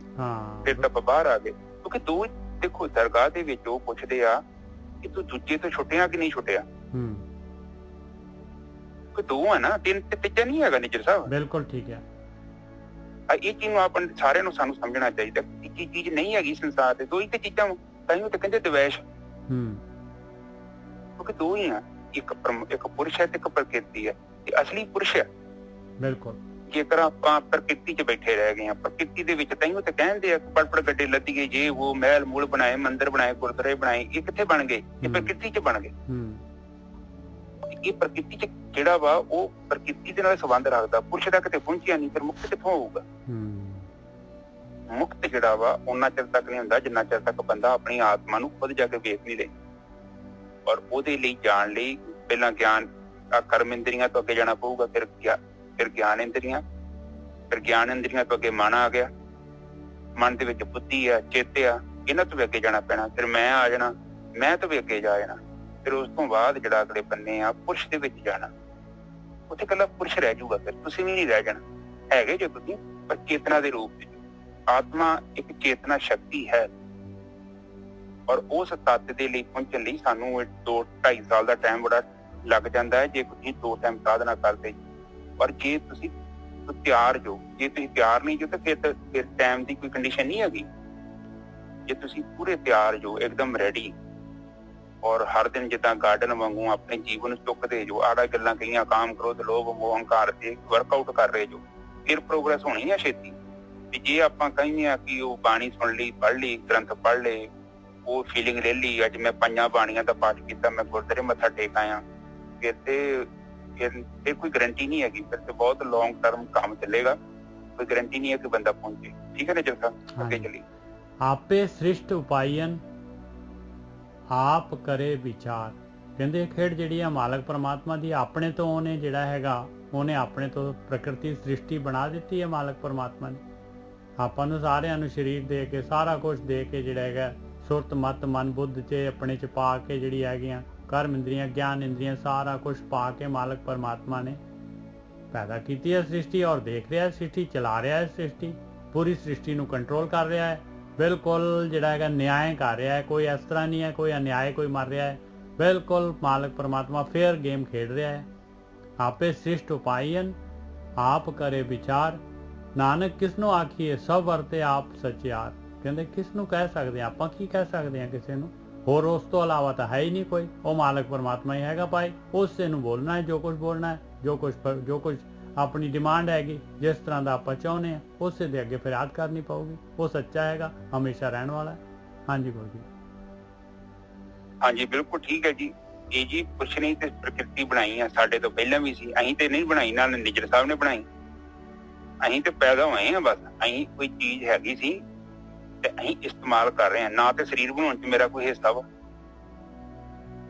ਇਹ ਜੋ ਵੀ ਸਿਸਟਮ ਹੈ ਪਹਿਲਾਂ ਚੱਲ ਰਿਹਾ ਹੈ, ਉਹ ਕਿਉਂਕਿ ਸਾਡੇ ਤੋਂ ਪਹਿਲਾਂ ਹੀ ਪ੍ਰਕਿਰਤੀ ਚੱਲ ਰਹੀ ਹੈ ਔਰ ਬਾਣੀ ਤੇ ਕਹਿ ਰਹੀ ਹੈ ਕਿ ਉਹ ਆਪੇ ਹੀ ਵਿਚਾਰ ਕਰਦਾ, ਉਹਨੇ ਬਣਾਇਆ ਵਾ ਤੇ ਵਿਚਾਰ ਵੀ ਤੇ ਉਹੀ ਕਰਨ ਦਿਆ, ਸੈਟਿੰਗ ਉਹਨੇ ਕੀਤੀ ਆ। ਆ ਜਿਹੜੀ ਪ੍ਰੋਗਰਾਮਿੰਗ ਕੀਤੀ ਆ, ਧਰਤੀ ਕਿੰਨੀ ਦੂਰ ਆ, ਸੂਰਜ ਕਿੰਨਾ ਦੂਰ ਹੋਊਗਾ, ਕਿੰਨੇ ਚਿਰ ਚ ਧਰਤੀ ਘੁੰਮੂ, ਕਿੰਨੇ ਚਿਰ ਚ ਸੂਰਜ ਦਾ ਗੇੜਾ ਲਾਊ, ਕਿੰਨੇ ਚਿਰ ਚ ਆਪਣਾ ਗੇੜਾ ਲਾਊ, ਹਵਾ ਕਿੱਦਾਂ ਚੱਲਣੀ ਆ, ਪਾਣੀ ਕਿੱਦਾਂ ਅਰੇਂਜਮੈਂਟ ਕਰਨਾ ਹੈ, ਇਹ ਵਿਚਾਰ ਕਿਹਨੇ ਕੀਤੀ ਹੋਈ? ਪਰਮਾਤਮਾ ਨੇ ਕੀਤੀ ਹੈ, ਨਾ ਤੇ ਮੈਂ ਕੀਤੀ ਨਾ ਤੁਸੀਂ ਕੀਤੀ। ਅਸੀਂ ਤੇ ਇੱਕ ਦਿਨ ਪਾਣੀ ਨਾਲ ਭਰੀਏ ਟੈਂਕੀ ਖਾਲੀ ਹੋ ਜਾਂਦੀ ਹੈ। ਨਿਜਰ ਸਾਹਿਬ ਬਿਲਕੁਲ ਸਹੀ ਹੈ ਜੀ। ਇਹਦੇ ਵਿੱਚ ਸਾਡਾ ਤਾਂ ਕੋਈ ਪਲੇ ਨਹੀਂ ਹੈਗਾ, ਅਸੀਂ ਤੇ ਕੇਵਲ ਇੰਨੇ ਛੋਟੇ ਆ ਕਿ ਕੇਵਲ ਅਸੀਂ ਆਪਣਾ ਘਰ ਹੀ ਨਹੀਂ ਚਲਾ ਸਕਦੇ। 5-6 ਮਹੀਨੇ ਕੰਮ ਨਾ ਕਰੀਏ ਤੇ ਘਰੇ ਠੰਡ ਬਵਾਲ ਹੋ ਜਾਂਦੀ ਹੈ। ਹਰਪ੍ਰੀਤ ਹਾਂਜੀ ਉਹ ਕੋਈ ਆ ਗਏ, ਥੋੜਾ ਜਿਹਾ ਸ਼ੋਰ ਕਰਨ ਲੱਗ ਗਿਆ, 1 ਸੈਕਿੰਡ ਜੀ ਮੈਂ ਕਰਦਾ ਇਹਨਾਂ ਨੂੰ। ਹਾਂ ਠੀਕ ਹੈ। ਹਰਪ੍ਰੀਤ ਕੌਰ ਹੈਗੇ ਆ ਦੇਖੋ ਠਾਠਾ ਕਰੀ ਜਾਂਦੇ, ਪਤਾ ਨਹੀਂ ਕੀ ਕਰਦੇ। ਹਾਂ ਹਰਪ੍ਰੀਤ ਜੀ ਮਾਈਕ ਬੰਦ ਕਰੋ ਜੀ ਤੁਸੀਂ। ਮੈਂ ਤਾਂ ਕੀਤਾ ਇਹਨਾਂ ਦਾ ਪਰ ਹੋ ਨਹੀਂ ਰਿਹਾ ਜੀ, ਮੇਰੇ ਕੋਲ ਪਾਵਰ ਨਹੀਂ ਹੈਗੀ। ਹੋ ਗਿਆ ਜੀ, ਹੋ ਗਿਆ ਠੀਕ। ਤੇ ਇੱਥੇ ਹੁਣ ਜਿਹੜੀ ਗੱਲ ਚੱਲ ਰਹੀ ਆ ਕਿ ਨਾਨਕ ਕਿਸ ਕੋ ਆਖੀਏ ਸਭ ਆਪੇ ਸਭ ਵਰਤੇ ਆਪ ਸਚਿਆਰ। ਹਾਂ ਨਾਨਕ ਕਿਸ ਨੂੰ ਆਖੀਏ ਸਭ ਵਰਤੇ ਆਪ ਸਚਿਆਰ। ਕਿਹਨੂੰ ਕਹਿ ਸਕਦੇ? ਕਹਿੰਦੇ ਮਾਲਕ ਹੀ ਹੈ, ਉਹੀ ਤਾਂ ਵਰਤ ਰਿਹਾ ਹੈ ਸਾਰਾ ਕੁਝ। ਹੋ ਦੋ ਤਾਂ ਹੈ ਹੀ ਨਹੀਂ, ਡੁਐਲਿਟੀ ਤਾਂ ਹੈ ਹੀ ਨਹੀਂ, ਪ੍ਰਕਿਰਤੀ ਉਹਦੇ ਵਿੱਚੋਂ ਹੀ ਨਿਕਲੀ ਆ, ਪ੍ਰਕਿਰਤੀ ਵਿੱਚ ਵੀ ਉਹੀ ਹੈਗਾ ਤੇ ਆਪ ਵੀ ਉਹੀ ਹੈ, ਆਤਮਾ ਦੇ ਵਿੱਚ ਵੀ ਉਹੀ ਹੈ ਮਾਲਕ ਪਰਮਾਤਮਾ। ਇਸ ਕਰਕੇ ਆਪਣਾ ਕਰਤਾ ਉਹ ਮਾਲਕ ਪਰਮਾਤਮਾ ਹੈਗਾ, ਆਪਾਂ ਤਾਂ ਉਹਦੇ ਐਮਪਲਾਈ ਹੈਗੇ ਆ। ਜੇ ਕੋਈ ਵੀ ਕੰਪਲੇਂਟ ਹੈ ਜੋ ਕੁਛ ਹੈਗੀ ਆਪਣੇ ਅੰਦਰ ਕੋਈ ਤੇ ਮਾਲਕ ਨੂੰ ਹੀ ਆਖਣਾ ਹੈ, ਹੋਰ ਕਿਹਨੂੰ ਆਖਣਾ ਹੈ ਆਪਾਂ ਨੇ। ਹਾਂਜੀ ਹਾਂ ਬਿਲਕੁਲ ਠੀਕ ਹੈ ਜੀ। ਹੁਣ ਤੇ ਦੇਖ ਲਓ ਆਪਾਂ ਜੋ ਵੀ ਆ ਕਿ ਆਪਾਂ ਕੀ ਕਹਿ ਸਕਦੇ ਹਾਂ, ਤੇ ਪਰਮੇਸ਼ਰ ਨੇ ਜਿੱਦਾਂ ਦੀ ਲੀਲਾ ਬਣਾਈ ਹੈ ਔਰ ਉਸ ਨੂੰ ਉਸੇ ਰੂਪ ਚ ਜੇਕਰ ਆਪਾਂ ਐਕਸੈਪਟ ਕਰਦੇ ਹਾਂ ਤੇ ਸਾਨੂੰ ਕੋਈ ਪ੍ਰੋਬਲਮ ਨਹੀਂ ਹੈ।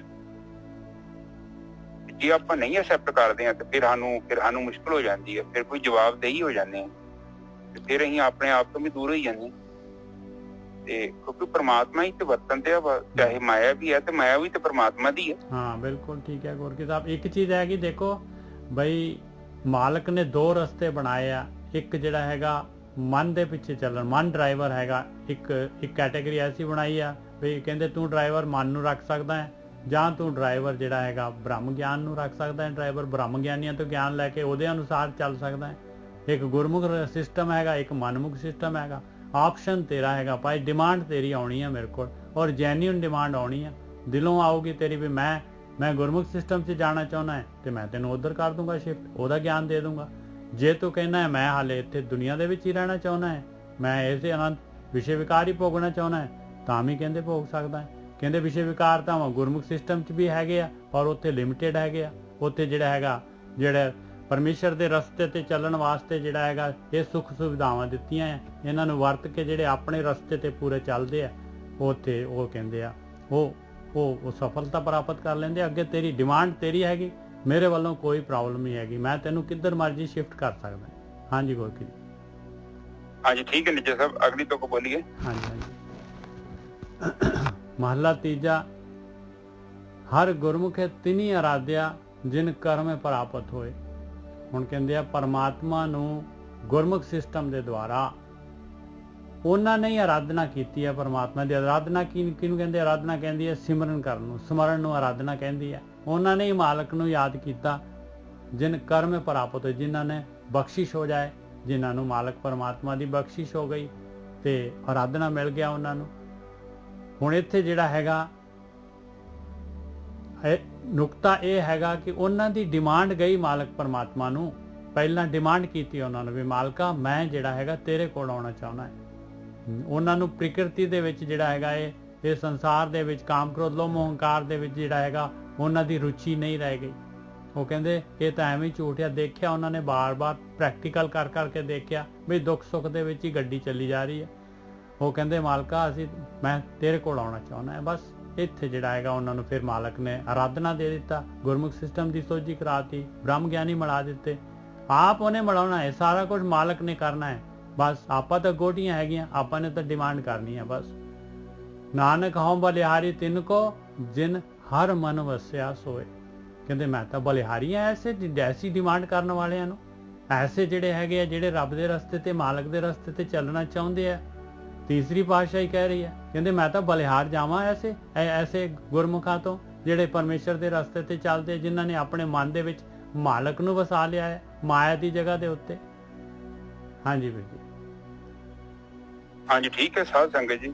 ਇਹਦੇ ਵਿੱਚ ਸਾਧ ਸੰਗਤ ਜੀ ਬਾਣੀ ਸਾਨੂੰ ਇਹ ਸਮਝਾਉਂਦੀ ਹੈ ਕਿ ਜਿਹੜੀ ਬ੍ਰਹਮ ਵਿਦਿਆ ਹੈ ਜਾਂ ਗ੍ਰੰਥਾਂ ਦੇ ਵਿੱਚ ਲਿਖਿਆ ਹੈ ਉਹਦਾ ਅਸਰ ਕੇਵਲ ਉਸ ਬੰਦੇ ਤੇ ਹੋਣਾ ਵਾ ਜਿਹੜੇ ਬੰਦੇ ਦੇ ਅੰਦਰ ਜੈਨੂਇਨ ਇੱਛਾ ਪੈਦਾ ਹੋ ਗਈ। ਹਾਂ ਕਿਉਂਕਿ ਬੱਚੇ ਬੰਦੇ ਨੂੰ ਕੋਈ ਫਾਇਦਾ ਨਹੀਂ ਹੈ, ਜਿਹਨੇ ਰੇਟ ਪੁੱਛਣਾ ਵਾ ਉਹਨੂੰ ਕੁਝ ਨਹੀਂ ਮਿਲਣਾ। ਬਿਲਕੁਲ ਸਹੀ ਹੈ। ਕਿਉਂਕਿ ਉਹ ਚੀਜ਼ ਤੇ ਮਿਲ ਹੀ ਨਹੀਂ ਸਕਦੀ ਜਦ ਤੱਕ ਇੱਛਾ ਹੀ ਨਹੀਂ ਹੈਗੀ ਤੇ ਕਿੱਥੋਂ ਮਿਲ ਜੂਗੀ। ਔਰ ਜਦੋਂ ਇੱਛਾ ਹੀ ਨਹੀਂ ਹੈਗੀ ਤੇ ਭਾਵੇਂ ਮੈਂ ਧੱਕੇ ਨਾ ਕਿ ਭਾਵੇਂ ਦੁਨੀਆ ਦੇ ਗ੍ਰੰਥ ਤੁਹਾਡੇ ਗੜੀ ਰੱਖਦੀ ਹੈ, ਤੁਹਾਨੂੰ ਪਤਾ ਨਹੀਂ ਲੱਗਣਾ ਕੀ ਲਿਖਿਆ। ਬਿਲਕੁਲ ਇੱਛਾ ਨਹੀਂ ਹੈਗੀ ਅੰਦਰ। ਹਾਂ ਇੱਛਾ ਤੋਂ ਜੋ ਜੇ ਤੁਹਾਡੀ ਇੱਛਾ ਨਹੀਂ ਹੈ ਤਾਂ ਤੁਸੀਂ ਪਾਣੀ ਨਹੀਂ ਪੀ ਸਕਦੇ। ਤੁਸੀਂ ਕਹੋਗੇ ਮੇਰਾ ਨਹੀਂ ਦਿਲ ਕਰਦਾ ਪਾਣੀ ਪੀਣ, ਕਿੱਦਾਂ ਪੀ ਲੋਗੇ? ਉਹ ਪਾਣੀ ਨਹੀਂ ਪੀਣ ਨੂੰ ਦਿਲ ਕਰਦਾ, ਰੋਟੀ ਖਾਣ ਨੂੰ ਦਿਲ ਨਹੀਂ ਕਰਦਾ, ਤੇ ਆਤਮ ਗਿਆਨ ਕਿੱਥੋਂ ਮਿਲ ਜੂਗਾ ਨਿਜਰ ਸਾਹਿਬ ਬਿਨਾਂ ਇੱਛਾ ਤੋਂ? ਬਿਲਕੁਲ। ਇਹਦਾ ਮਤਲਬ ਕਿ ਜੇਕਰ ਤੁਹਾਨੂੰ ਮਿਲ ਰਿਹਾ ਹੈ ਤੇ ਤੁਹਾਡੀ ਇੱਛਾ ਹੈਗੀ ਹੈ, ਤੇ ਜੇਕਰ ਇੱਛਾ ਨਹੀਂ ਹੈਗੀ ਤੇ ਤੁਸੀਂ ਟਿਕਣਾ ਵੀ ਨਹੀਂ, ਤੁਸੀਂ ਭੱਜ ਜਾਓਗੇ। ਠੀਕ ਹੈ ਨਿਜਰ ਸਾਹਿਬ? ਬਿਲਕੁਲ ਠੀਕ ਹੈ ਜੀ, ਬਿਲਕੁਲ ਠੀਕ ਹੈ। ਹਾਂ ਉਹਦੇ ਵਿੱਚ ਬੜਾ ਜ਼ਰੂਰੀ ਹੈ, ਬਾਣੀ ਇਸ ਨੂੰ ਤਸਦੀਕ ਕਰ ਰਹੀ ਹੈ। ਇਹ ਇੱਛਾ ਹੋਊਗੀ ਤੇ ਸਾਨੂੰ ਆਟੋਮੈਟਿਕਲੀ ਉਹ ਚੀਜ਼ ਮਿਲ ਜਾਣੀ ਹੈ। ਤੇ ਜੇ ਸਾਡੇ ਮਨ 'ਚ ਇੱਛਾ ਨਹੀਂ ਹੋਈ ਤਾਂ ਅਸੀਂ ਭਾਵ ਪੁੱਛਾਂਗੇ, ਰੇਟ ਪੁੱਛਦੇ ਰਵਾਂਗੇ, ਭਾਵੇਂ 100 ਸਾਲ ਤੱਕ ਪੁੱਛਦੇ ਰਵਾਂਗੇ, ਪਰ ਸਾਨੂੰ ਚੀਜ਼ ਦੀ ਪ੍ਰਾਪਤੀ ਨਹੀਂ ਹੋਣੀ ਕਿਉਂਕਿ ਇੱਛਾ ਨਹੀਂ ਹੈਗੀ। ਪਰ ਇੱਕ ਤਰੀਕਾ ਹੋਰ ਜੇ, ਇੱਕ ਪ੍ਰਮਾਤਮਾ ਨੂੰ ਇੱਕ ਹੋਰ ਛੂਟ ਹੈਗੀ ਹੈ। ਜੇ ਤੁਸੀਂ ਗੁਰਮੁਖਾਂ ਦੀ ਸੰਗਤ ਕਰਦੇ ਜੋ ਤੇ ਤੁਹਾਡੇ ਅੰਦਰ ਇੱਛਾ ਪੈਦਾ ਹੋ ਜਾਂਦੀ। ਕਿਆ ਬਾਤ ਹੈ ਗੁਰਕੀ ਜੀ, ਕਿਆ ਬਾਤ, ਬਹੁਤ ਵਧੀਆ। ਇੱਕ ਹੋਰ ਆਪਸ਼ਨ ਹੈਗਾ ਜੋ, ਇੱਕ ਹੋਰ ਵੀ ਗਲਤੀ ਨਾਲ ਵੜ ਵੀ ਗਏ ਜੋ ਭੀੜ 'ਚ, ਚੀਜ਼ ਨਹੀਂ ਲੈਣੀ ਸੀ, ਗਲਤੀ ਨਾਲ ਵੜ ਕੇ ਭੀੜ ਵੇਖ ਕੇ ਆ ਗਏ। ਬਾਬਾ ਭੀੜ ਲੱਗੀ ਆ, ਵੇਖੀ ਤੇ ਸਹੀ। ਤੁਸੀਂ ਅੱਧਾ ਘੰਟਾ ਕਥਾ ਸੁਣੀ, 5-10 ਦਿਨ 20 ਦਿਨ ਸੁਣਦੇ ਗਏ, ਤੁਹਾਡੇ ਅੰਦਰ ਇੱਛਾ ਪੈਦਾ ਹੋਈ ਨਹੀਂ। ਕਿਉਂਕਿ ਇਹਦੇ ਵਿੱਚ ਕੁਦਰਤ ਵੀ ਆਪਣੇ ਆਪ ਨੂੰ ਬੰਨ ਕੇ ਨਹੀਂ ਰੱਖ ਸਕਦੀ। ਜਿੱਦਾਂ ਕ੍ਰਿਸ਼ਨ ਭਗਵਾਨ ਨੂੰ ਨੇ ਕਹਿਤਾ ਕਿ ਮੈਂ ਸ਼ਸਤਰ ਨਹੀਂ ਚੁੱਕਣੇ, ਕਹਿਤਾ ਸੀ ਇਹ ਲੜਾਈ ਦੇ ਵਿੱਚ ਮੈਂ ਨਹੀਂ ਸ਼ਸਤਰ ਚੁੱਕਾਂਗਾ, ਪਰ ਆਖਰ ਤੇ ਸ਼ਸਤਰ ਚੁੱਕਣੇ ਪਏ, ਆਪਣਾ ਕੀਤਾ ਵਚਨ ਤੋੜਨਾ ਪਿਆ।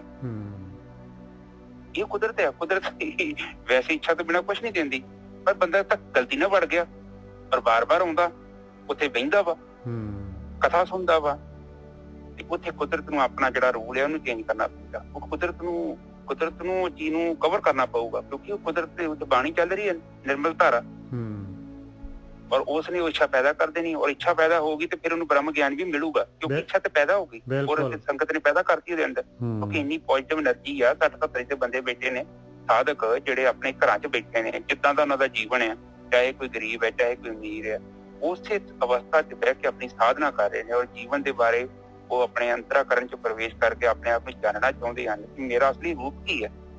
ਔਰ ਐਸੀ ਸੰਗਤ ਦੇ ਵਿੱਚ ਜਦੋਂ ਕੋਈ ਅਣਜਾਣ ਬੰਦਾ ਵੀ ਆ ਕੇ ਬਹਿ ਜਾਊਗਾ ਤੇ ਉਹਦੇ ਅੰਦਰ ਵੀ ਇਹ ਚੀਜ਼ ਪੈਦਾ ਹੋ ਜਾਣੀ, ਰੰਗ ਚੜਨਾ ਖਰਬੂਜੇ ਵਾਲਾ। ਹਾਂਜੀ ਨਿੱਤਰ ਸਾਹਿਬ, ਬਹੁਤ ਵਧੀਆ ਜੀ, ਗੋਰਖੀ ਸਾਹਿਬ ਬਹੁਤ ਕਮਾਲ ਦੀ ਗੱਲ ਕੀਤੀ ਹੈ।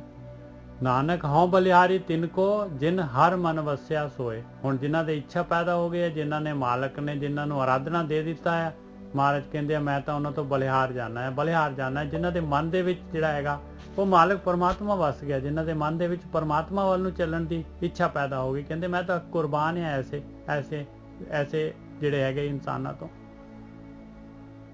ਹਾਂਜੀ ਬੇਟੀ, ਹਾਂ ਬਿਲਕੁਲ ਠੀਕ ਹੈ। ਨਾਨਕ ਹਉ ਬਲਿਹਾਰ ਤਿਨ ਕੋ ਜਿਨ ਹਰ ਮਨ ਵਸਿਆ ਸੋਏ। ਹਾਂਜੀ, ਜਿਨ ਹਰ ਮਨ ਵਸਿਆ ਸੋਏ, ਜਿਨ੍ਹਾਂ ਦੇ ਮਨ ਚ ਵਸ ਗਿਆ ਉਹ ਹਰੀ। ਅਬ ਦੇਖੋ ਪਤਾ ਕੀ, ਜਦੋਂ ਵੀ ਤੁਹਾਡੇ ਅੰਦਰ ਜਦੋਂ ਆਪਾਂ ਭੌਤਿਕ ਪਦਾਰਥ ਨੂੰ ਪ੍ਰਾਪਤ ਕਰਦੇ ਹਾਂ ਨਾ, ਹਾਂਜੀ ਹਾਂਜੀ, ਇੱਕ ਕੀ ਹੁੰਦਾ ਕਿ ਸਾਡੇ ਅੰਦਰ ਹੰਕਾਰ ਆ ਜਾਂਦਾ, ਪਰ ਇੱਕ ਆਤਮ ਗਿਆਨ ਇੱਕ ਐਸੀ ਚੀਜ਼ ਹੈ, ਜਦੋਂ ਵੀ ਆਪਾਂ ਆਤਮ ਗਿਆਨ ਨੂੰ ਪ੍ਰਾਪਤ ਕਰ ਲਾਂਗੇ, ਉਸਨੇ ਕੀ ਕਰਨਾ ਕਿ ਦੇਖੋ ਇੱਕ ਆਤਮ ਗਿਆਨ ਦੀ ਵੱਖਰੀ ਡੈਸਟੀਨੇਸ਼ਨ ਹੈ, ਸਾਨੂੰ ਹੰਕਾਰ ਤੋਂ ਮੁਕਤੀ ਮਿਲ ਜਾਂਦੀ ਹੈ। ਇੱਥੋਂ ਤੱਕ ਕਿ ਮੈਂ ਬ੍ਰਹਮ ਨੂੰ ਜਾਣ ਲਿਆ, ਉਹ ਵੀ ਹੰਕਾਰ ਦੂਰ ਹੋ ਜਾਂਦਾ। ਜਾਣਨ ਦੇ ਲਈ ਹੰਕਾਰ ਤੇ ਮੈਂ ਤਾਂ ਕਰਾਣਾ ਕਿ ਜਾਂ ਤੇ ਮੈਂ ਨਿੱਜਰ ਸਾਹਿਬ ਕੋਈ ਚੀਜ਼ ਮੈਨੂੰ ਮਿਲ ਗਈ ਆ, ਮੈਨੂੰ ਮਿਲੀ ਕੁਛ ਵੀ ਨਹੀਂ, ਕੇਵਲ ਅਗਿਆਨ ਨਸ਼ਟ ਹੁੰਦਾ ਹੈ, ਗਿਆਨ ਥੋੜੀ ਨਸ਼ਟ ਹੁੰਦਾ ਵਾ, ਨਾ ਗਿਆਨ ਪ੍ਰਾਪਤ ਕੀਤਾ ਜਾ ਸਕਦਾ, ਉਹ ਤੇ ਮੇਰਾ ਨਿੱਜ ਸਰੂਪ ਹੈ। ਮੇਰਾ ਸੋਨਾ ਵਾ, ਸੋਨੇ ਚ ਕੋਟੀ ਸੜੂਗੀ, ਸੋਨਾ ਥੋੜੀ ਸੜ ਚੱਲਿਆ। ਵਾਹ ਜੀ ਵਾਹ, ਕਮਾਲ ਹੈ। ਸੋਨਾ ਹੁਣ ਸੋਨਾ ਕੀ ਹੰਕਾਰ ਕਰੂਗਾ ਕਿ ਮੈਂ ਪਿਓਰ ਹੋ ਗਿਆ ਵਾ, ਉਹ ਤੇ ਪਿਓ ਉਹਦਾ ਤੇ ਸਰੂਪ ਸੀ ਉਹ। ਅਗਿਆਨ ਨਸ਼ਟ ਹੋਣਾ ਹੈ, ਜਿਹੜੀ ਚੀਜ਼ ਨਕਲੀ ਆ ਉਹ ਨਸ਼ਟ ਹੁੰਦੀ ਆ। ਪਰ ਦੇਖੋ ਝੀਲ ਦੇ ਥੱਲੇ ਪਾਣੀ ਹੈ, ਪਾਣੀ ਥੋੜੀ ਆ ਗਿਆ, ਪਾਣੀ ਤੇ ਅਸੀਂ ਬਸ ਉੱਤੇ ਕਾਈ ਜੰਮ ਗਈ, ਕਾਈ ਪਰੇ ਕਰਦੀ ਅਗਿਆਨ ਰੂਪੀ, ਥੱਲੇ ਝੀਲਾ ਪਾਣੀ ਪ੍ਰਗਟ ਹੋ ਗਿਆ, ਉਹਦੇ ਚ ਉਹਨੂੰ ਹੰਕਾਰ ਕੀ ਕਰੂਗਾ ਕਿ ਮੈਂ ਪਾਣੀ ਹੋ ਗਿਆ। ਪਾਣੀ ਕੀ ਕਹੂਗਾ, ਮੈਂ ਸਾਫ਼ ਪਾਣੀ ਹੋ ਗਿਆ, ਉਹਦਾ ਕਾਹਦਾ ਹੰਕਾਰ ਹੈ। ਉਹਨਾਂ ਜੇ ਕਹੂਗਾ ਤੇ ਕਹੂਗਾ ਤੂੰ ਬੇਵਕੂਫ ਹੈ, ਇਹ ਗੱਲ ਕਹਿ ਰਿਹਾ। ਤੂੰ ਕਵੇਂਗਾ ਜੇ ਤੇਰਾ ਨਾ ਹੀ ਸ਼ੁੱਧ ਪਾਣੀ ਸੀ, ਤੇ ਸ਼ੁੱਧ ਪਾਣੀ ਦਾ ਮਤਲਬ ਕਿ ਸ਼ੁੱਧ ਪਾਣੀ, ਉਹਦੇ ਚ ਤੇਰਾ ਨਾ ਹੀ ਤੇ ਸ਼ੁੱਧ ਪਾਣੀ ਆ। ਤੇ ਇਸੇ ਤਰ੍ਹਾਂ ਹੀ ਬਾਣੀ ਵੀ ਕਹਿੰਦੀ ਆ ਕਿ ਜਦੋਂ ਸਾਨੂੰ ਗਿਆਨ ਪ੍ਰਾਪਤ ਹੁੰਦਾ ਹੈ, ਕਹਿਣ ਤੋਂ ਭਾਵ ਗਿਆਨ ਪ੍ਰਾਪਤ ਨਹੀਂ ਹੁੰਦਾ, ਅਗਿਆਨ ਨਸ਼ਟ ਹੁੰਦਾ, ਤੇ ਗਿਆਨ ਦਾ ਸਾਡਾ ਸੁਭਾਅ ਵਾ। ਗਿਆਨ ਨਹੀਂ ਕਿਸੇ ਨੂੰ ਮਿਲਦਾ, ਕਿਤੇ ਇਹ ਨਾ ਸੋਚੇ ਗ੍ਰੰਥਾਂ ਚ ਗਿਆਨ ਹੈਗਾ ਵਾ, ਤਾਂਹੀਓ ਬਾਣੀ ਗੁਰੂਆਂ ਨੇ ਮਨਾ ਕੀਤਾ ਆਪਾਂ ਨੂੰ ਕਿ ਪੜ ਗੱਡੇ ਲੱਦੀਏ, ਕਿ ਗ੍ਰੰਥਾਂ ਚ ਗਿਆਨ ਨਹੀਂ ਹੈਗਾ।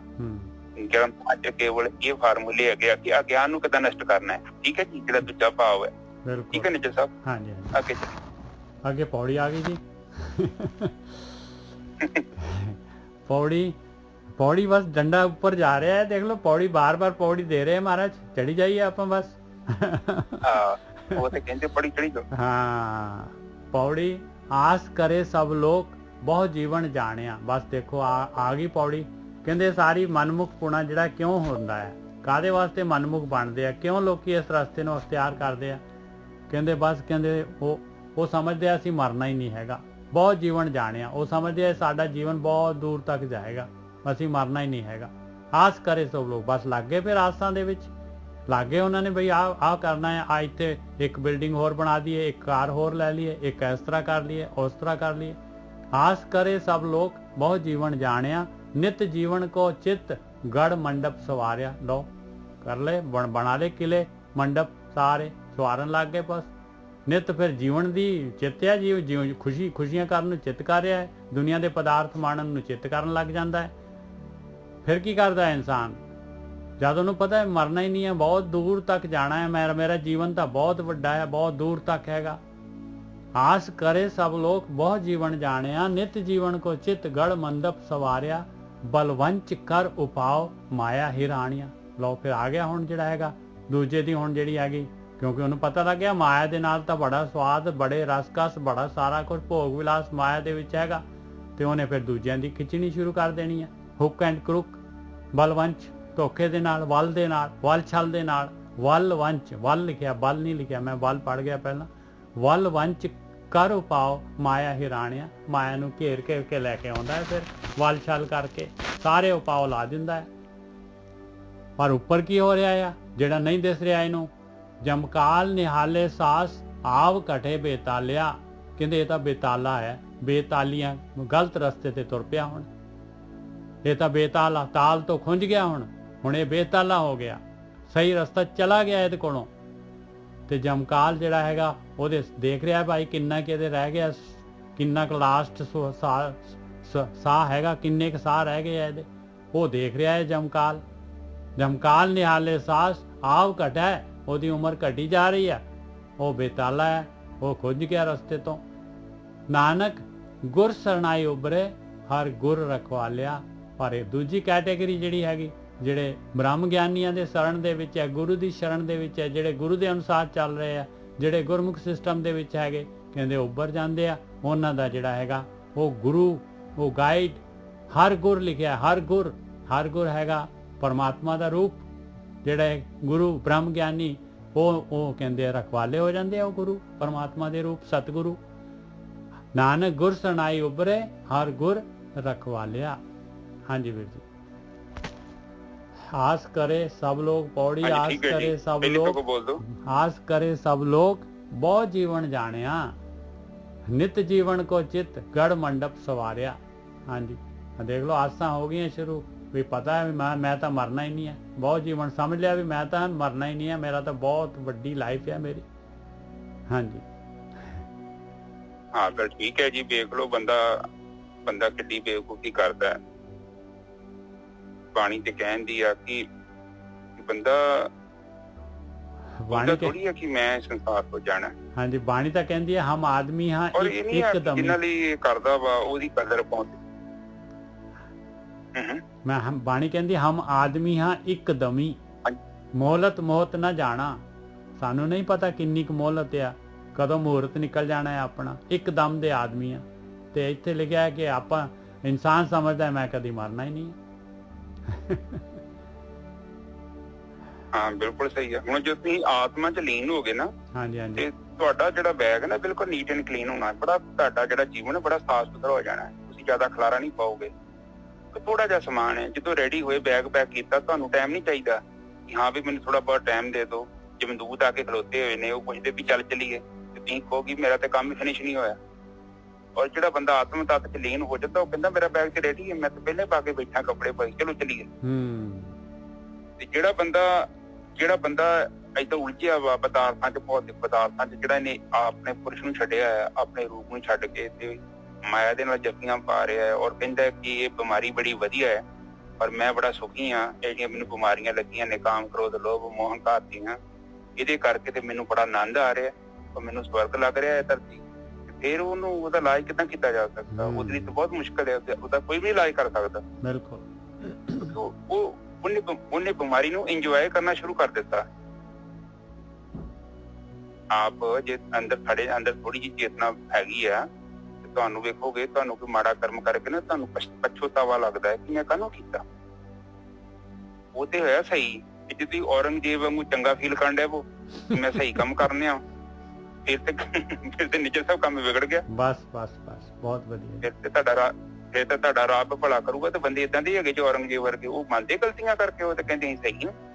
ਹਿਟਲਰ ਕਿੱਥੇ ਮੰਨਦਾ ਸੀ? ਆਖਰ ਤੱਕ ਨਹੀਂ ਮਰਿਆ, ਮੰਨਿਆ। ਉਹ ਜਿਹੜਾ ਕਹਿੰਦੇ ਹਾਰ ਗਿਆ ਤੂੰ, ਉਹਨੇ ਬੰਦਾ ਮਾਰਤਾ, ਕਹਿੰਦਾ ਮੁੜ ਕੇ ਉਹਨੂੰ ਦੱਸਿਆ ਨਹੀਂ ਕਿਸੇ ਨੇ। ਫਿਰ ਫੌਜ ਆ ਗਈ, ਕਹਿੰਦੇ ਬੰਬ ਮਾਰਿਆ ਉਹਦੇ ਜਿੱਥੇ ਰਹਿੰਦਾ ਸੀ।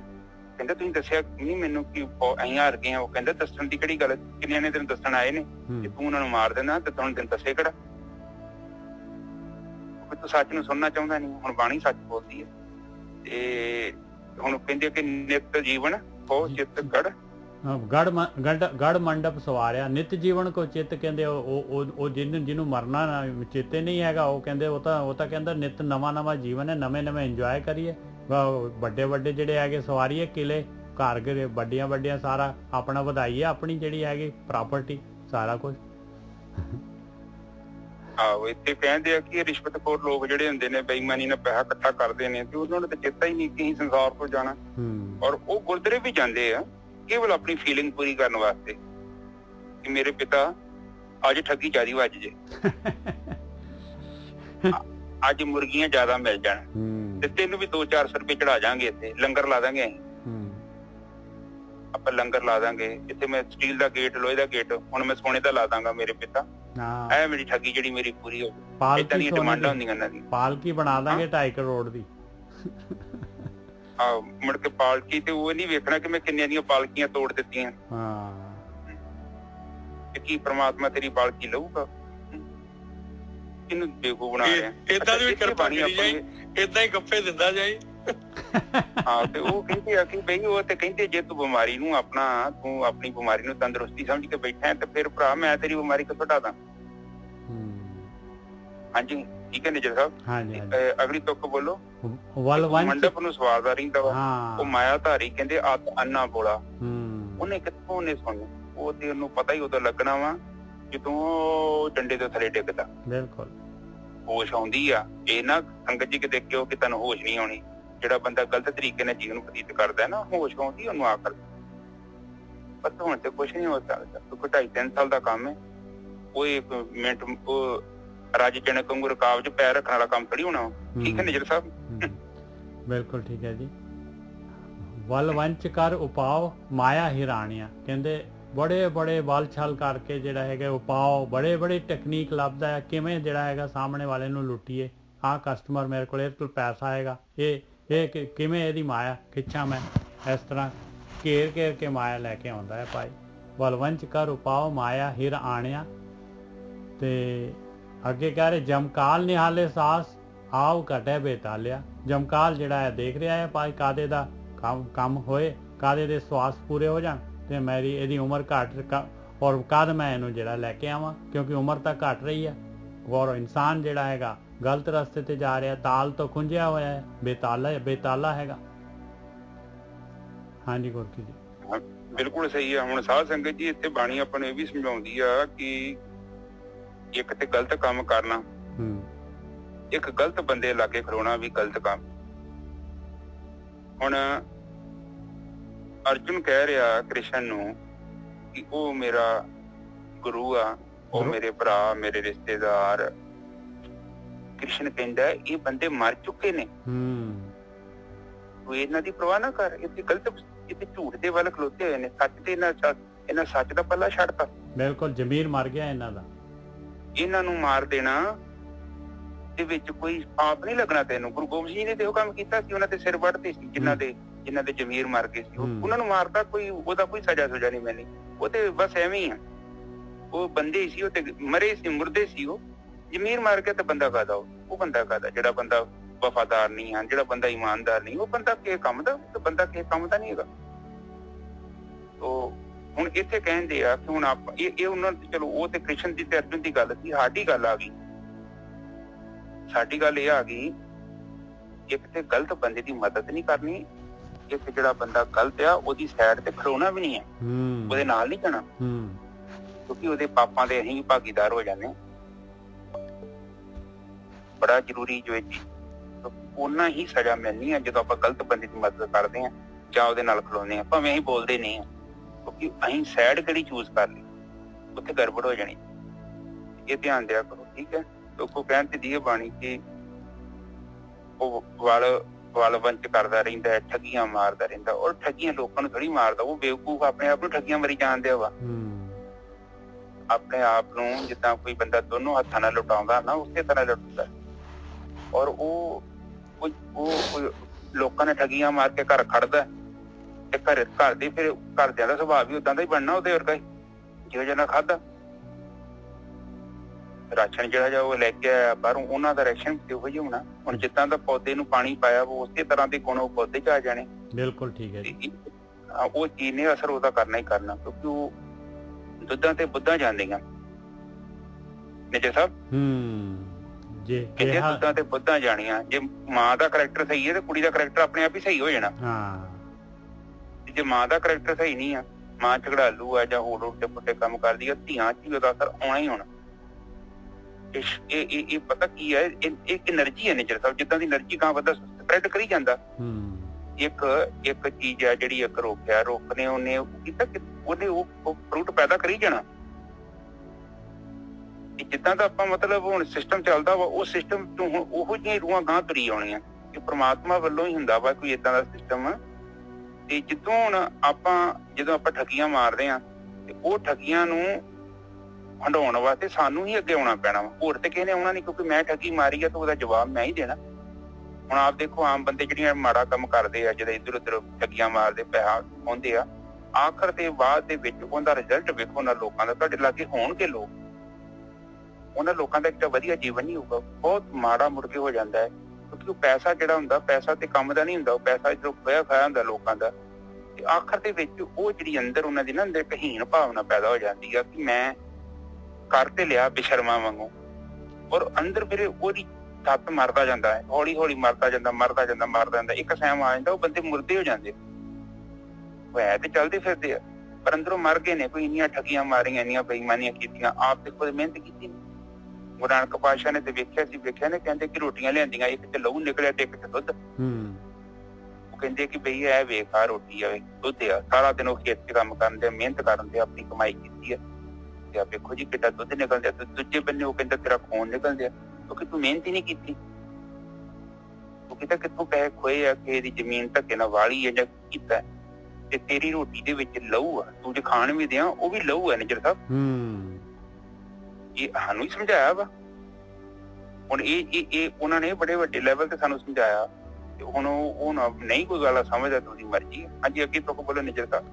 ਨਾਨਕ ਗੁਰ ਸਰਣਾਈ ਉਬਰੇ,